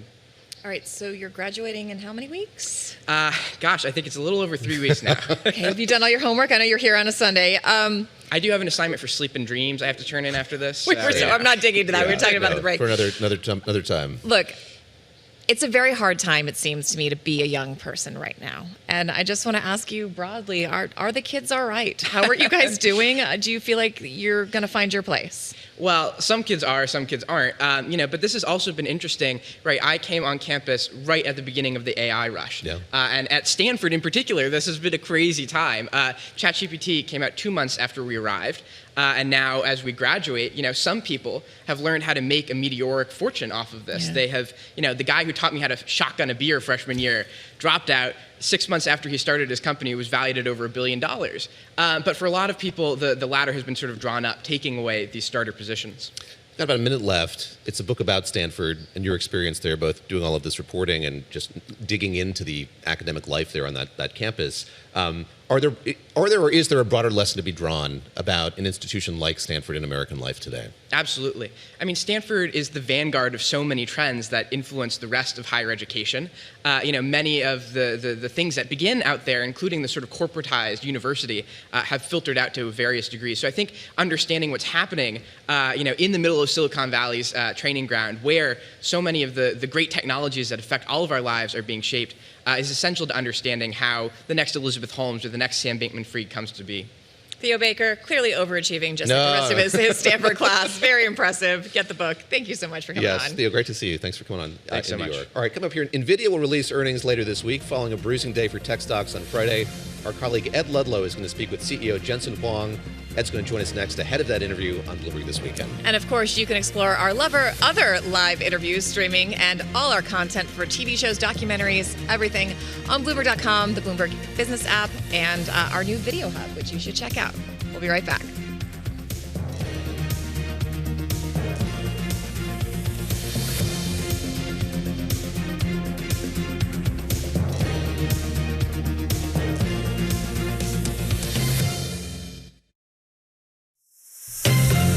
Welcome back to Bloomberg This Weekend. I'm Christina Ruffini. That's David Gura. Yes, all right, we're going to talk about Nvidia stocks. They're looking to bounce back tomorrow following a significant decline on Friday. The world's most valuable company lost an estimated $250 billion, a loss of about 4.4%. Comes ahead of Nvidia's earnings set to be released after the bell on Wednesday of this week. Bloomberg Tech co-host Ed Ludlow joins us now from his manse in San Francisco. Ed, great to speak with you.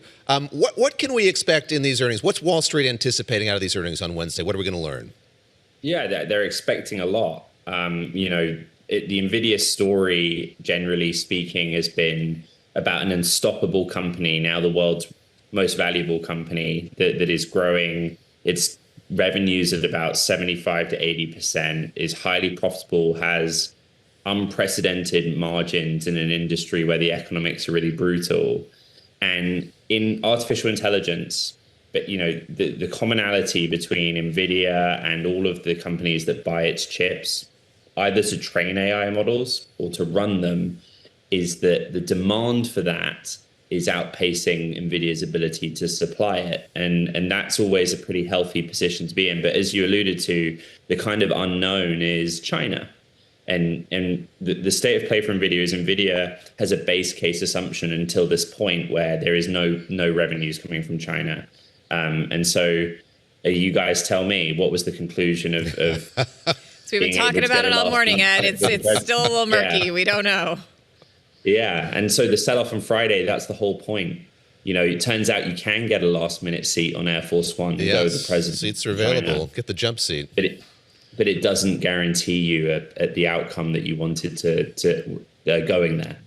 But I mean, Nvidia wasn't the only one to see a dip on Friday. You also saw Micron, Intel, a bunch of these tech stocks losing more than 5%. Is this because those valuations are not realistic and the rubber is starting to meet the road there? Is this signs of a bubble, or is this just signs of the inputs and the factors you were just talking about?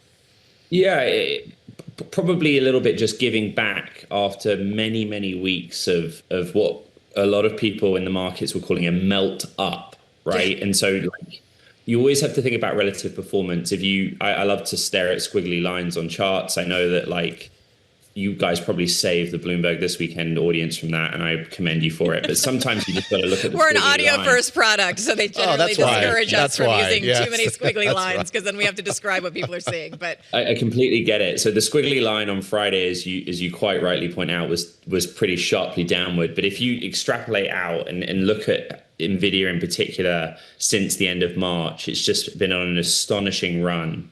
I think it was up sort of 47% through Thursday's close. And all these other stocks that are associated with it had like a year's worth of gains in just a few weeks. Broadly speaking, equity markets kept hitting records. The S&P 500, the NASDAQ 100 is my favorite index because it's a tech-heavy one. And Nvidia in the first 2 weeks of May accounts for most of that. So I think part of it was just saying, okay, we were about to have earnings. What did we actually learn from China? We're not sure. Everyone's kind of scratching their head. Everyone on Friday took a breather. We were on air yesterday as details of some of these deliverables came across the terminal having to do with agriculture and tariffs. Are we still awaiting perhaps word on China's appetite for these Nvidia chips? We saw Jensen Huang supping noodles around Beijing and enjoying the local scenery and drinks, all of that. But is he and are they still optimistic that there could be some announcement here in the days ahead? What the president said was that he discussed the issue of H200, which is a depowered variant of, or a lower power variant of a prior generation of chip that Nvidia makes, not its latest chip. And the president, as the president puts it, China's not interested really because they want to support their own domestic industry and their own domestic chips. And so like the reason that I was joking, but the reason everyone's saying, well, what was the net outcome of that trip is nothing's changed. The US had already licensed Nvidia to be able to allow to export their chips from the US to China on a technical basis. Jensen said in March, I've got orders from Chinese companies, but it isn't up to either of those people, the president of the United States or Jensen Huang. China isn't allowing them to do this yet. And so again, it's a base case assumption of zero.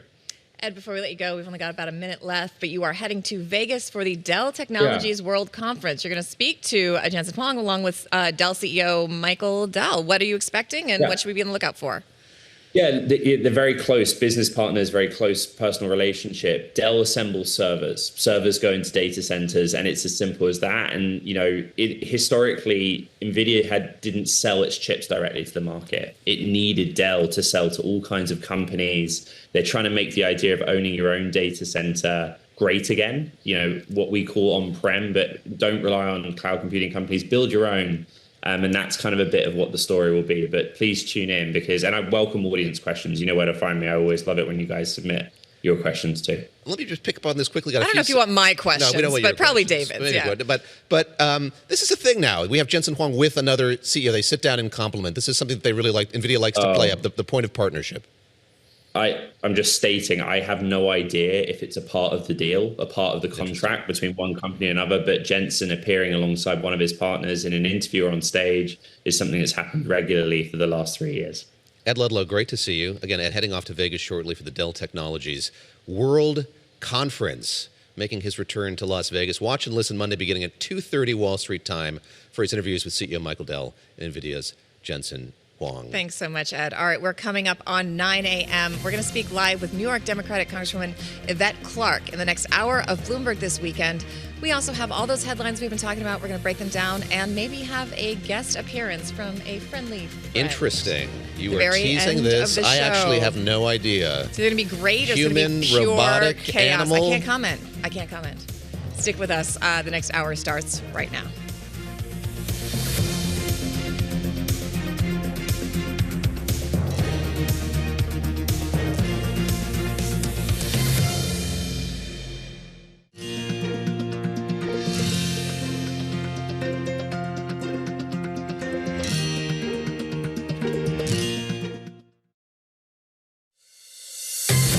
Welcome to Bloomberg This Weekend, live from New York with David Gura, Christina Ruffini, and Lisa Mateo. The latest headlines, key analysis, big interviews, and the stories that hit home on your days off.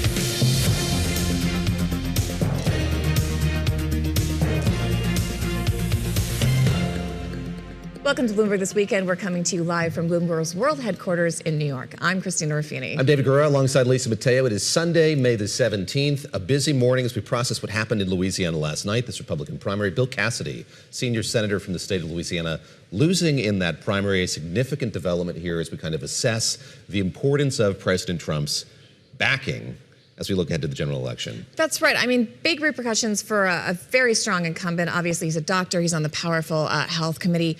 But the other thing we've been talking about is in a primary, when you run to the right, that's probably okay. Coming out of that and into the general, given the polling right now on Americans' confidence and even some Republicans' confidence in that party's ability to handle the economy and all these overseas conflicts, could be potentially a liability. We're going to have to see as we get closer to that race. That outcome, and of course the ramifications of it, going to animate a lot of our conversations here over the course of the next hour, which does focus more on politics than the previous two. In the meantime, let's get a check of the headlines with Lisa Mateo. Lisa? And that's where we want to start. President Donald Trump gets revenge against the Republican who voted against him, as Senator Bill Cassidy has been knocked out of the Louisiana Republican primary. The people who voted for me want leaders who work for the good of everyone, not just for themselves. And as your senator, that's been my mission.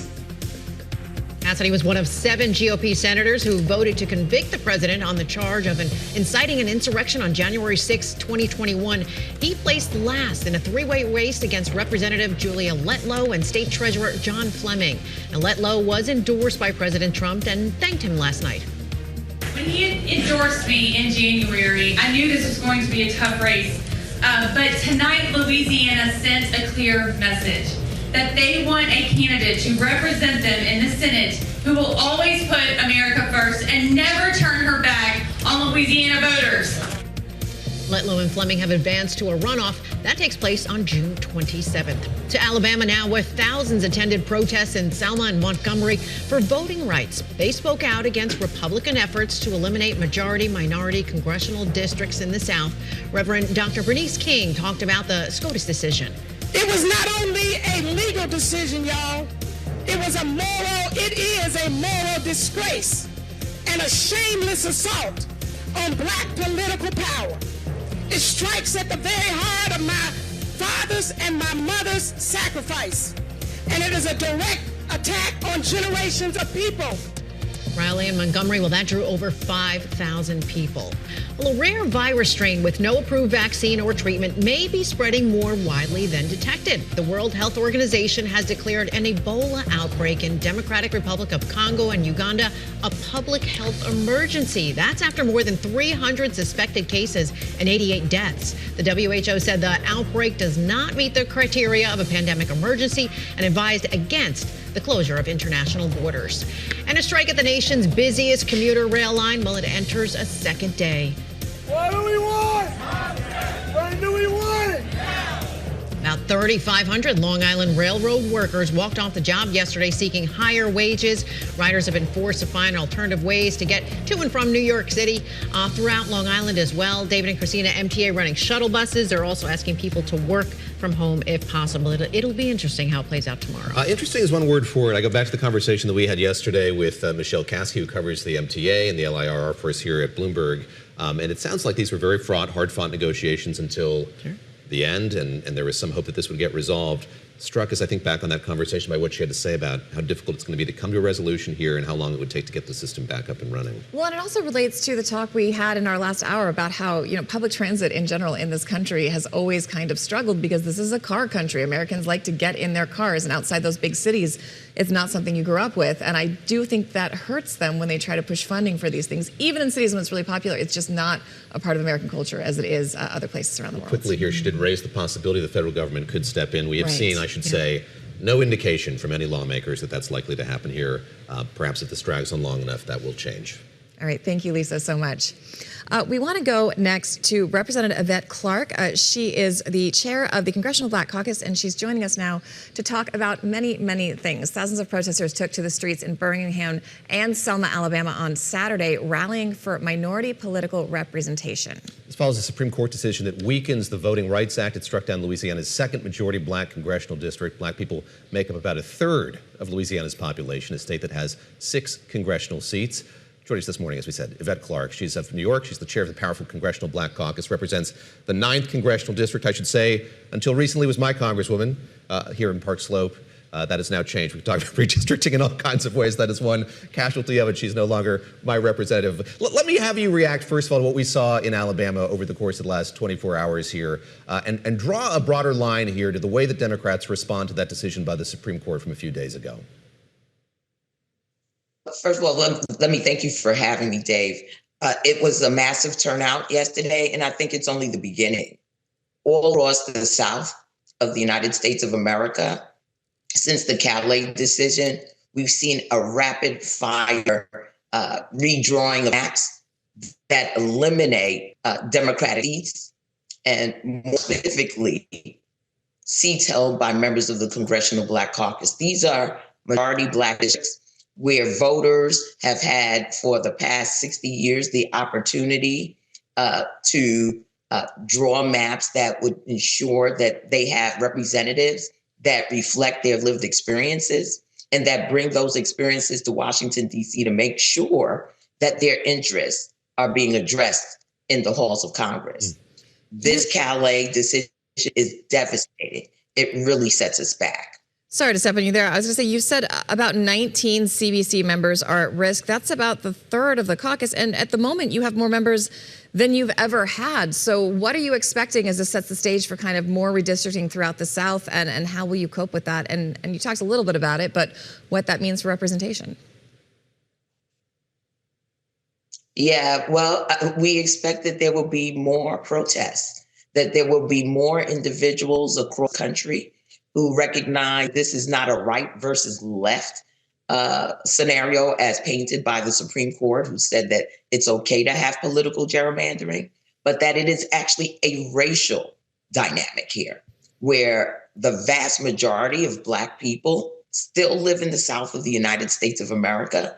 And here we are, 60 years, 61 years since the passage of the Voting Rights Act, stripping them of their ability to select candidates, again, that reflect their lived experiences. We also know that Black candidates are running across this nation in different seats and are being victorious in doing so. But the voices of the people are paramount in designing and prescribing policy in Washington, D.C. that will advance their lives. Unfortunately, this decision, though couched as though it's not racial, targets CBC seats in such a significant way that, as you've stated, we could lose up to a third of the members that are currently seated today. Congressman, what's your prescription for what needs to happen next here? So as you mentioned, there might be more protests here in the near term. Is the solution legislative? Is it going to happen in the courts? I think that decision by the Virginia Supreme Court obviously was so devastating to Democrats who felt quite elated on the heels of that vote in April, and it changed there on a dime. What happens next as you see it? What does Congress need to do here going forward? Yeah, well, what happens next is that we continue to educate and inform the public of what is taking place and how it impacts a multiracial, multicultural civil society in their legislative representation. We then also push to make sure that Democrats gain the majority in the House of Representatives and the Senate so that we can legislate. We have legislation, the John R. Lewis Voting Rights Act, that will, put us in a position to make sure that there's clearance and that there is this adverse impact on Black communities across this nation. And then we need to take a look at the Supreme Court. We really need judicial reform because this court has been rigged to be extremist.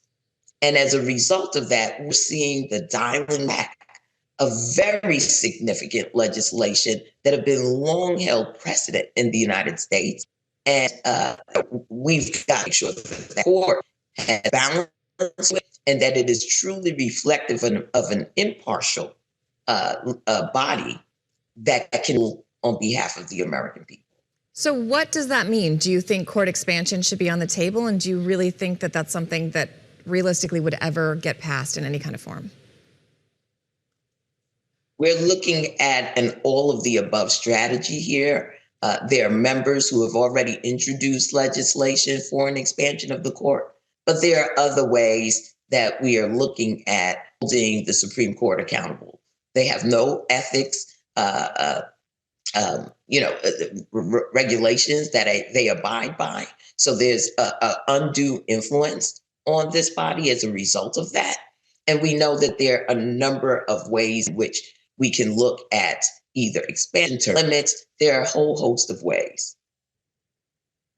The bulk of a conversation that we had with Mike Lawler, the congressman from upstate New York, also New York, I should say, talking about the Republican message and strategy going into the elections. And I'm curious, how do you distill the Democrats' messaging going into the elections? Does it center wholly around affordability?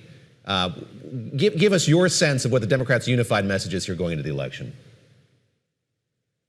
Well, we know that there's an intersection between what is taking place under the Trump administration and the impact to the American people. Yes, affordability is critical, and it's at every level, whether it's housing or healthcare, whether it is wages and or the cost of living. People are feeling the corruption of this administration. Right now, we're in a war that was not sanctioned by the United States Congress. How does that even happen in a constitutional democracy? And so, we're going to really we are crafting a narrative that the American people are actually living. And we're going to make sure that they are well aware of every way in which we will counteract that and move this nation forward. But in order to do that, Democrats have to win in the midterms. At the moment, it seems like Republicans are really having the upper hand when it comes to the redistricting battle. Former Vice President Harris was at a conference this week, and she suggested kind of a no bad ideas brainstorm. We've got some sound we're going to play for you. Oh, I'm sorry. It's a quote. I'll read it to you guys. We talk about what we need to do and think about doing around the Electoral College. We talk about the idea of Supreme Court reform, which includes expanding the Supreme Court, which we mentioned. We invite a conversation about multi-member districts. Do Democrats and do Black lawmakers in the face of this court decision need to think more creatively about how to address this? Is there a way, for example, to get the same effect without making it race-based on its face, kind of counter the court with its own argument? Is there a way to do that kind of coming at it sideways? Or do you just have to call it what it is and get representation where it's needed? There's a whole host, again, it's an all of the above strategy, as former Vice President Kamala Harris has indicated. At the end of the day, in many of these states, what we're seeing is that where Republicans felt that they were creating strongholds, they've actually diluted the population of Republicans in current districts. We're not going to leave any of these districts behind where we can be competitive, where we can ratchet up voters and get them out. And again, it's not a right versus a left. It's a right versus wrong. And I think there are a whole host of Republicans out there that are hurting, be they farmers in rural communities or folks who are living paycheck to paycheck. Folks are really feeling the pain of this administration. And we're going to appeal to make sure that we can regain this majority. Let me pivot to the president's most recent trip. So he was in China, meeting with the Chinese president. You sit on the Energy and Commerce Committee, and as Christina and I were saying a little earlier in the show, we're waiting for details on whatever deliverables came out of the meetings that he had over the course of that trip and that summit that he had with President Xi.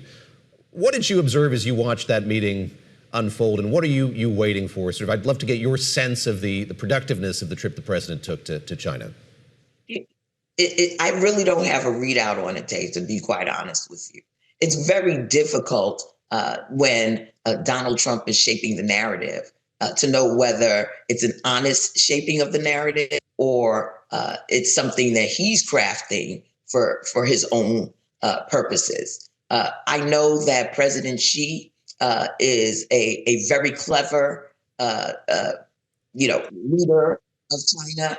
And I know that he's not going to do anything that puts the United States in a position to be competitive with his nation. So we'll see what comes down the road.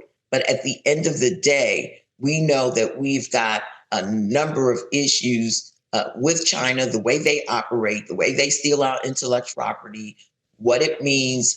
We'll see what it means in terms of opening the Strait of Hormuz, because part of what Donald Trump has said is that China has the relationship with Iran to speak to them in a way in which they can be of support to the United States. We'll see. Mm-hmm.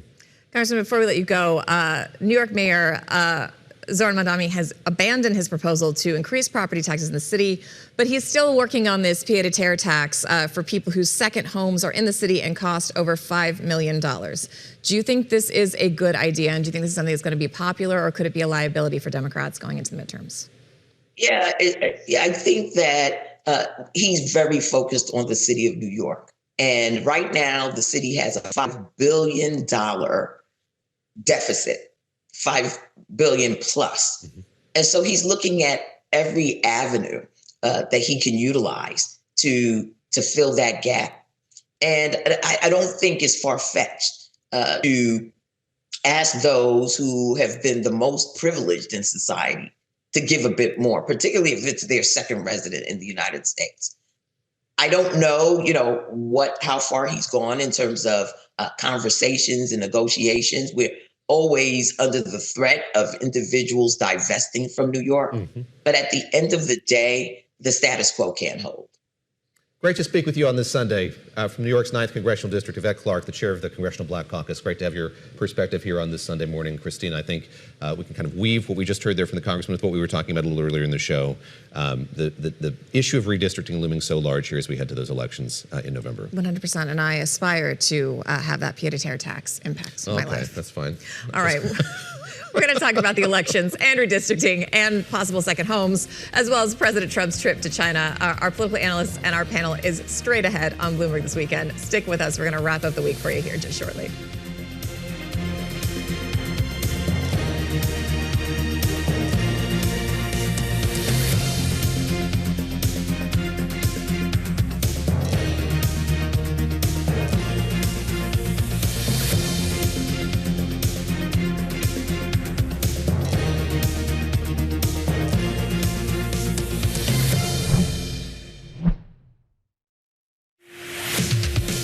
Welcome back live to Bloomberg This Weekend. I'm Lisa Mateo. Let's update you on today's top stories. At least 4 people were killed in one of the largest overnight Ukrainian drone strikes on Russia since the start of the war. Russian local authorities say the attacks damaged unspecified infrastructure and several high-rises. State agency TASS reporting that Russian defenses shot down 81 drones headed for Moscow. Venezuela's government, it says it's aborted a close ally of Nicolas Maduro to face judicial proceedings in the U.S. The government did not say where it had deported Alex Saab, but did say its decision was based on several ongoing criminal investigations in the U.S. It comes less than 3 weeks after the Colombian-born business owner was pardoned by President Joe Biden as part of a prisoner swap. And the sailors aboard the aircraft carrier that was involved in that raid and then sent to the Middle East, well, they're back home. The USS Gerald Ford arrived in Norfolk, Virginia yesterday, completing the longest deployment by U.S. warship since the Vietnam War. Defense Secretary Pete Hegseth thanked them for their service. Absolute resolve, epic fury. It's an incredible story, and the only story that should be told today is of the heroism and the skill and the professionalism of these sailors who went 3 times around the globe to defend that flag right there, which can only do what this strike group does. And that deployment actually began June 24th as a peacetime cruise. So, David and Christina, it's been quite a journey, and they are more than happy to be home. Quite a journey. We haven't talked about it a lot, but there is this issue just about how much bandwidth the military has here, and to have 3 carriers, I believe, in the Middle East, just a huge amount of resources being expended currently. And as Missy was talking about earlier, not only the men wear out, but the equipment wear out. This ship has had some maintenance problems. It had some plumbing problems. That's not a nice situation to be in. Food supply. It's at some point the rubber's going to meet the road, and we're going to have to make some strategic decisions here. Yeah, absolutely. Thank you, Lisa. All right, President Trump is taking a victory lap this morning following breaking news that Republican incumbent Senator Bill Cassidy failed to secure one of the top 2 spots in his Louisiana primary. Cassidy has been in Trump's crosshairs since he voted to convict the president in his 2021 after the January 6th impeachment while he was a member of the House. Well, President Trump took to social media this morning saying, quote, Bill Cassidy, after falsely using his relationship with me during his political career and winning elections because of it, voted to impeach me on preposterous charges that were fake then and now are criminally insane. The president continues, his disloyalty to the man who got him elected is now a part of legend, and it's nice to see that his political career is over. Joining us now, former Republican Congressional Advisor Leslie Shedd and Democratic strategist Ameshia Cross. Leslie, let me start with you, and let's go to Louisiana first and the outcome of that primary yesterday. Bill Cassidy, as Christina mentioned just a moment ago, very much in the sights of the president for a long while. His Health and Human Services Secretary training his sights on him as well, displeased with the way that Bill Cassidy, a doctor, has treated him over the course of the last many months. What is your takeaway from the outcome of that primary election in Louisiana yesterday? My takeaway is this. I mean, the president can get involved in, whatever primaries and elections that he wants to get involved with. He is incredibly popular with Republican voters, and he's going to use that power accordingly. I think whoever wins in this runoff, whether it's Fleming or Ludlow, they will absolutely be the next United States Senator from Louisiana. I don't think that is at all a question. But most importantly, I mean, I've got my popcorn ready. I am ready. I am very, very ready for the Cassidy YOLO era. Those Cajuns are quite feisty already on their own. And when you got a Cajun who's got nothing left to lose, you just know it's going to be really entertaining. Yeah, Leslie, I'm going to come to you just a sec, but I do want to get your strike. Speaking of men in their YOLO era, we were talking earlier, David was mentioning Tom Tillis, who had some very strong tweets out. I think it was last night was when I saw them criticizing this redeployment of troops out of Europe and some of the decisions made at the Pentagon. But does that have any impact on the Republican base? Is anybody besides Democrats and maybe a couple independents listening to these guys? I mean, it depends, right? It depends on the argument. It depends on the topic. On something like U.S. troops in Europe and people's dislike of Russia, I think that is something that a broad swath of Republicans and Democrats, of Americans as a whole, would tend to agree with. So I do think in instances like that, it's very helpful.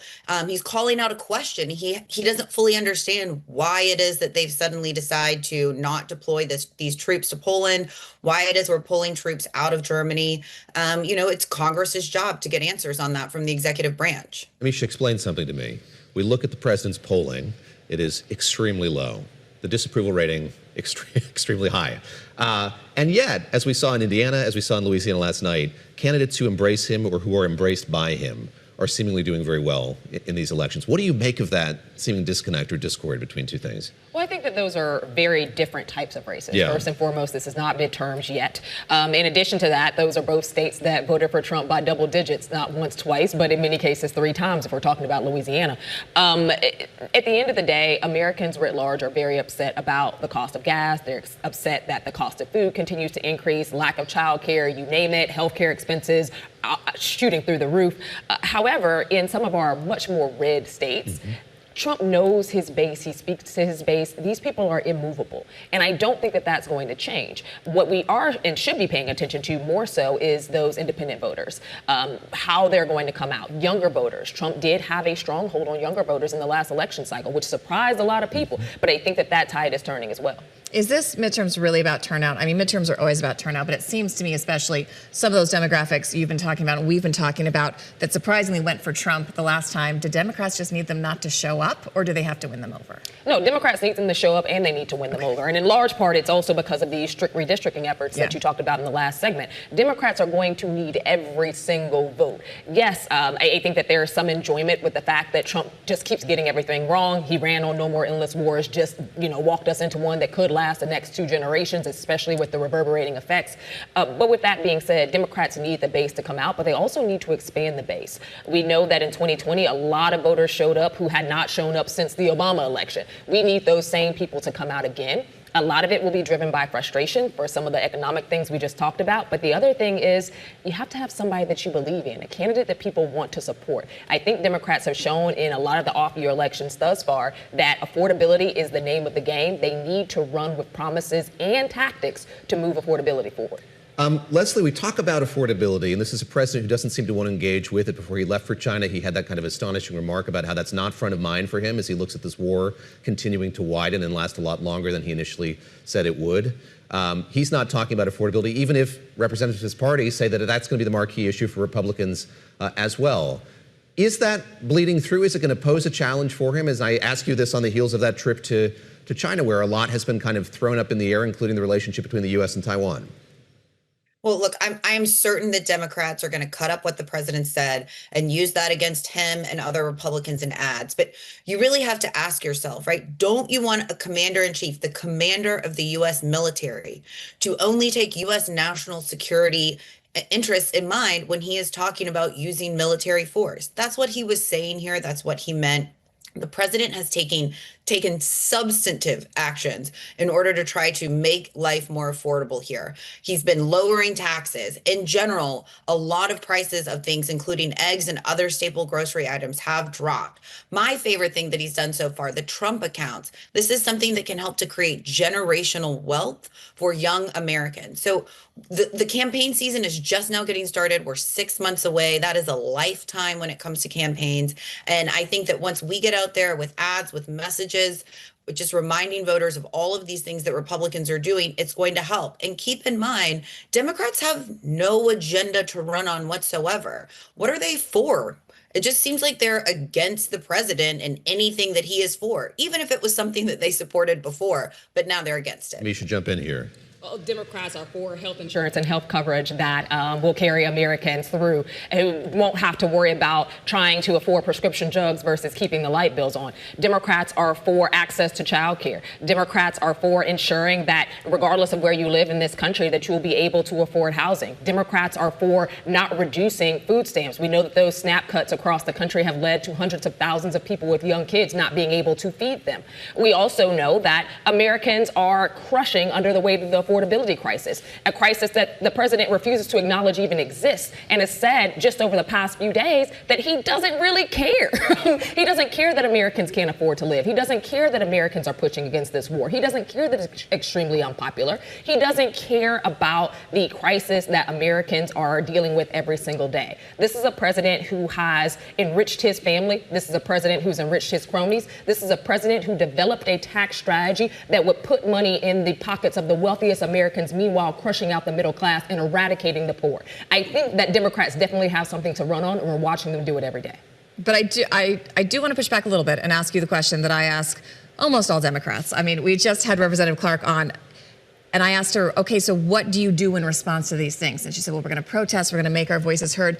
What I hear from even some senior level Democrats is they do not sense a cohesive plan among Democrats. What are you going to do about this? Can you do anything about this? Even if you take back one of these chambers, can you really stop the agenda of this president? Well, I think we have to think outside the box here, because this is more than just the agenda of the president. These voting rights restrictions that we've seen taken in place, the majority of those started at state level. This is the agenda of also state legislatures. Democrats have to move beyond just four-year elections and also focus on what's happening in the states. And I also think that for Democrats, they have to, and it was mentioned, I think, in your last segment, they also have to look towards what court packing could look like. During the last administration, the Biden administration, he was strictly and staunchly against court packing. The Supreme Court has showed us what they can and what they will do, up to and including erosion of civil rights. And as a black person, I, for one, am extremely bothered by what we're seeing there, but also that the same fight that my grandparents lived through in Mississippi is the fight that we're fighting right now. Leslie, I want to ask you about this issue of the president enriching himself, and I'm going to raise the reporting that we were talking about a little earlier in the show that our colleagues reported on the ethics release that the president made a little earlier this week, showing he made 3,700 trades in the first quarter, just a huge number, even outside the office of the presidency. A number of people who are investors, professional investors on Wall Street, saying that's just an incredible amount of trades to have made in a one-quarter period. Does it make you as a Republican at all uneasy to see that, the president maintaining, the White House maintaining, the president doesn't have direct control of his investments, but this is an extraordinary amount of trading happening, yes, involving a lot of companies with whom the president deals, interacts with on a regular basis? So you think the president of the United States is what? Like checking his Robinhood app in between his meetings with the King of England and getting briefed in the Situation Room? Look, it's no surprise the president is wealthy. Everybody knows that. I've worked for wealthy officials before, and just like other wealthy people, they own stocks.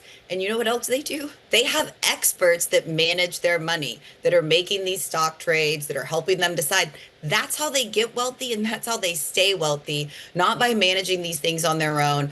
This is incredibly common. The idea that the president is like trading stocks is some kind of a sign of corruption. It's a silly argument. I've been dealing with them for years. When you deal with other, officials that have money, it's ridiculous. So you don't have any problem with members of Congress or people in the executive branch being able to trade stocks? No, not at all. In fact, I used to work for one of the quote unquote most prolific stock traders in Congress. And I can tell you right now that he doesn't know how to trade a stock. He has no idea what's going on in that portfolio. Stocks get traded. This is something that people that have money do. It's how they make their wealth. It's how they grow their wealth by not doing this themselves, by having experts manage it. Leslie Shedd, former senior advisor, senior staffer, current political advisor. Thank you very much for joining us on the Tonight. Thanks to Ameshia Cross as well for joining us here in New York. Great to see you on set. And Christina, as I said, I think the interesting thing about this, no, the president probably doesn't have his Robinhood app out, but he does wield an incredible amount of power to influence our perception of these companies, how they're doing, both directly and indirectly. Having Jensen Huang sit on the plane is surely a sign that he is embracing the efforts of Nvidia. And as you said, it doesn't take insider knowledge. It just takes looking up at the array of cable news and outlets and reading a newspaper or looking at your phone to see who's in favor, who's not, and who you might want to invest in. Who's in the sun. All right, as we continue on politics this weekend, a look ahead to another key primary race in Georgia with Democratic Senator Jon Ossoff facing re-election. We'll speak with Joe Mathieu and Kailey Leinz next on Bloomberg This Weekend, on Bloomberg Television, Bloomberg Radio, at Bloomberg.com, and on the Bloomberg Business app.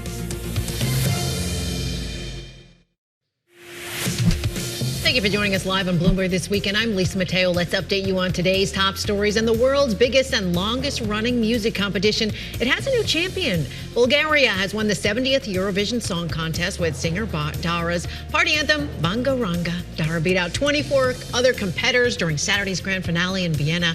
It's Bulgaria's first Eurovision victory. Well, the PGA Championship, it enters its final day in Pennsylvania. Alex Smalley tops the leaderboard at 6 under par. For our listeners on Bloomberg Radio, you too can catch the live play-by-play coverage of the PGA Championship, and that starts at 2 p.m. Eastern. And it was a big come-from-behind victory at the Preakness Stakes as Napoleon Solo won the 151st running of the Triple Crown's middle race. The horse held 10-1 odds before the race. Napoleon Solo and his team earns a $1.2 million payout. One more to go. Yes, Triple one more. Crown. All right, thanks, Lisa. We've got a mini Super Tuesday coming up this week when voters will head to polls for key primaries in Alabama, Idaho, Kentucky, Oregon, Pennsylvania, and Georgia, a state that's become a critical battleground. There's been a surge in turnout for early voting ahead of this high-stakes election, and that's where Bloomberg's Balance of Power is going on the road. We caught up with our BOP hosts, Kailey Leinz and Joe Mathieu, earlier for a preview of the showdown in the Peach State. Let's start with the Republican Senate primary there to compete against Senator Jon Ossoff. There's 5 people running, including 2 members of Congress. How do these primaries work, and who do we think is going to take the edge here, or do we know? Well, that's the difficulty here, Christina, because President Trump hasn't endorsed in this race, and it's one of the things that's making it very messy for Republicans. As you say, there are 2 current Republican congressmen running, Mike Collins and Buddy Carter. There's also a former University of Tennessee football coach in Derek Dooley, who has secured the endorsement of the Republican governor of Georgia, outgoing governor, that is, Brian Kemp. But the fact that President Trump hasn't weighed in here materially means that there has been a lot of money that is spent amongst these candidates kind of going after each other. And that's one of the things that Democrats at least see as an advantage for them in this seat that they are trying to hold Jon Ossoff's in 2026, because he's just cruising right now and has a lot of money that he can wait and use and dispose of in the general election. As of his last filing, he had more than $30 million on hand, and that's all cash that he does not yet have to deploy until he has a firm Republican challenger. And I would note we may not know that at the end of this week or by the time Joe and I wrap up our time in Georgia. It's very likely this could go to a runoff on June 16th. Mm-hmm. Joe, why do you think the president hasn't endorsed in this race? A couple things stand out to me. I mean, he likes to endorse winners, and he may be waiting to see if someone pulls ahead to then endorse them. Also, he has a complicated relationship with Brian Kemp. Does he want to stay out of backing the guy who wouldn't certify his election? Well, yeah, of course. Who did certify, excuse me, who did certify, I apologize, yeah. Yeah, exactly. Well, but this isn't the only race. We're actually looking at Texas as well, Christina, where we have not seen the president weigh in on another one that's going to a runoff, including an incumbent Republican Senator, John Cornyn, who could have been the majority leader at one point in time. So he's picking his battles sometimes in strange places. And I'll remind you that sometimes he likes to endorse both candidates. Maybe tonight, maybe Monday night, we'll see the president weigh in. And it may or may not matter in this particular case. And I'll remind everybody, if you keep your eyes on the race for Senate. He's got for governor rather, an old foe in Brad Raffensperger, famously on the perfect phone call in which the president asked him to find enough votes to win the state. He's still in the mix in Georgia. We're going to try to find him while we're there. We're talking about Louisiana. We're talking about Georgia, where you guys are headed. The others have flown slightly more under the radar. Are there any other races that you're watching particularly? And are there any other races where you're seeing this play out again, where Trump has not endorsed in places you expect that he would have? Well, one that we're going to be watching this week while we're in Georgia, we're also going to have our eye on Kentucky, specifically the seat of incumbent Congressman Tom Massie, who has basically made himself an enemy of President Trump because he often hasn't voted his way in the House of Representatives. He is frequently a thorn in the side, not just of the president, but of the Speaker of the House, Mike Johnson, as well. And Donald Trump has put a lot of energy and money and effort into primarying Tom Massie, and this has become kind of an example of the rift we see in the Republican Party right now. And the outcome of that could tell us a lot about the sway that Donald Trump still is able to hold over the base of the party, because Tom Massie is pretty well liked in Kentucky. He has the endorsement of one of Kentucky's senators, Rand Paul, who has been out on the campaign trail campaigning for him. If he goes down in this primary, that's going to showcase the power of President Trump's not endorsement, but of what happens if you get off sides with the White House. Of course, he did endorse in the governor's race in Georgia, and that's one thing that we should point out. It's an instance in the Lieutenant Governor Burt Jones. Total and complete unyielding endorsement, as the president said on Truth Social, is now falling behind a healthcare CEO by the name of Rick Jackson. So that's something that we're going to look at pretty closely. If you want to get your head around this, though, Kailey framed the Senate race really well. They both have something in common, in that there are massive fields of candidates on at least one side. In the case of the governor's race, you're going to see it probably on both sides, actually, with the former mayor of Atlanta, Keisha Lance Bottoms, in a questionable lead. But when it comes to that Senate race, Jon Ossoff is on his own here, and you're going to have Republicans likely going into a runoff here that will maybe meet again and talk about. This won't be decisive, though, I think, is the idea on Tuesday night. Why has the party allowed that? I mean, it does seem like they're eating their own momentum and burning money that they could be using to go after Democrats, not just in this race, but in other races as well. Does the National Party not have enough command and control over these primaries to say, hey, that's our guy, the rest of you guys step aside, we need to focus on winning this race? Well, I think it's a question of how we're defining the party here, Christina, if it's a matter of the party or the president. Because you take a look at Texas, which Joe mentioned, President Trump has not endorsed in. Republicans have had to spend a lot of money protecting or trying to protect the incumbent Senator John Cornyn. That is what the NRSC wants, is Cornyn to be the one who faces James Tallarico in the general election. And Senate leadership at the NRSC has made it clear that that is their guy. The problem is President Trump has not made him his guy. He doesn't necessarily come out in favor of John Cornyn, even though he also hasn't endorsed Ken Paxton, Texas's attorney general. So there's obviously a massive question as to how the president and party leadership elsewhere is lined up on this, and whether or not they are deploying capital in a smart way, keeping in mind it was $13 million spent just to unseat state senators in Indiana. I mean, that's crazy. Who didn't go along with redistricting. We have to keep these figures in mind. Well, it's a message to a lot of Republicans out there. They're very aware of what happened in Indiana, and as we continue this effort to redistrict, now we're rolling through South Carolina. And Georgia. We could add other seats. Yes, and by the way, Georgia, that is going to be a big story while we're there. Be careful if you want to cross the president on this, as we're learning. And talking about those two strains, possibly three strains, let's focus on two strains of Republican messaging. We had the chair of the RNC on our show last week, and we were going through some of these polls that show Republicans are losing ground when asked if Americans have confidence in them handling the economy, handling affordability, handling Iran. And we said, are you advising candidates going into the midterms to distance himself from the president? He said, no, we are embracing the president fully. We are running towards the most successful administration in history.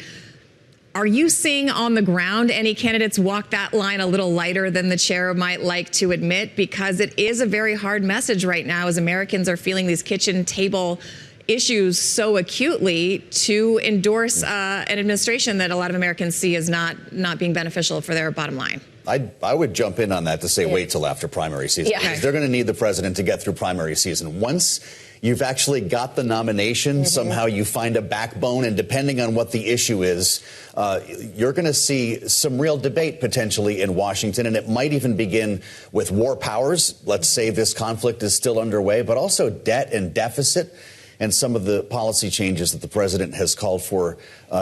Kailey, once we get into the race for the general election, everybody's running to the middle. This could feel different, right? Yeah, general election politics are very different. And that may be why, in some ways, you already are starting to see a little bit more resistance to things President Trump is pushing for on Capitol Hill, whether it be a federal gas tax holiday, which the president has suggested that he's wanted and received somewhat of a cool welcome, or housing affordability legislation that the House is trying to change the Senate's version. It's unclear how that's going to go forward. So you are starting to see, Christina, to your question, some of the distancing emerge, maybe, but Joe makes an excellent point that the closer we get to the election, it's more likely you will see more of it. Geography plays into it, too. If you're obviously, Christina, if you're talking to a New York Republican, they're going to give you a pretty different answer than a Georgia Republican. Fair enough. And geography will, of course, be playing a role in your show as Joel and Kailey go on the road for Balance of Power this week, live from Georgia. Thank you both so much. Again, that Balance of Power Roadshow is going to be live from Atlanta starting Monday at noon, Wall Street time, through the Tuesday primaries and on Wednesday as well. All right, we're going to have our own very special edition of BT Dubs. That's coming up next after the break.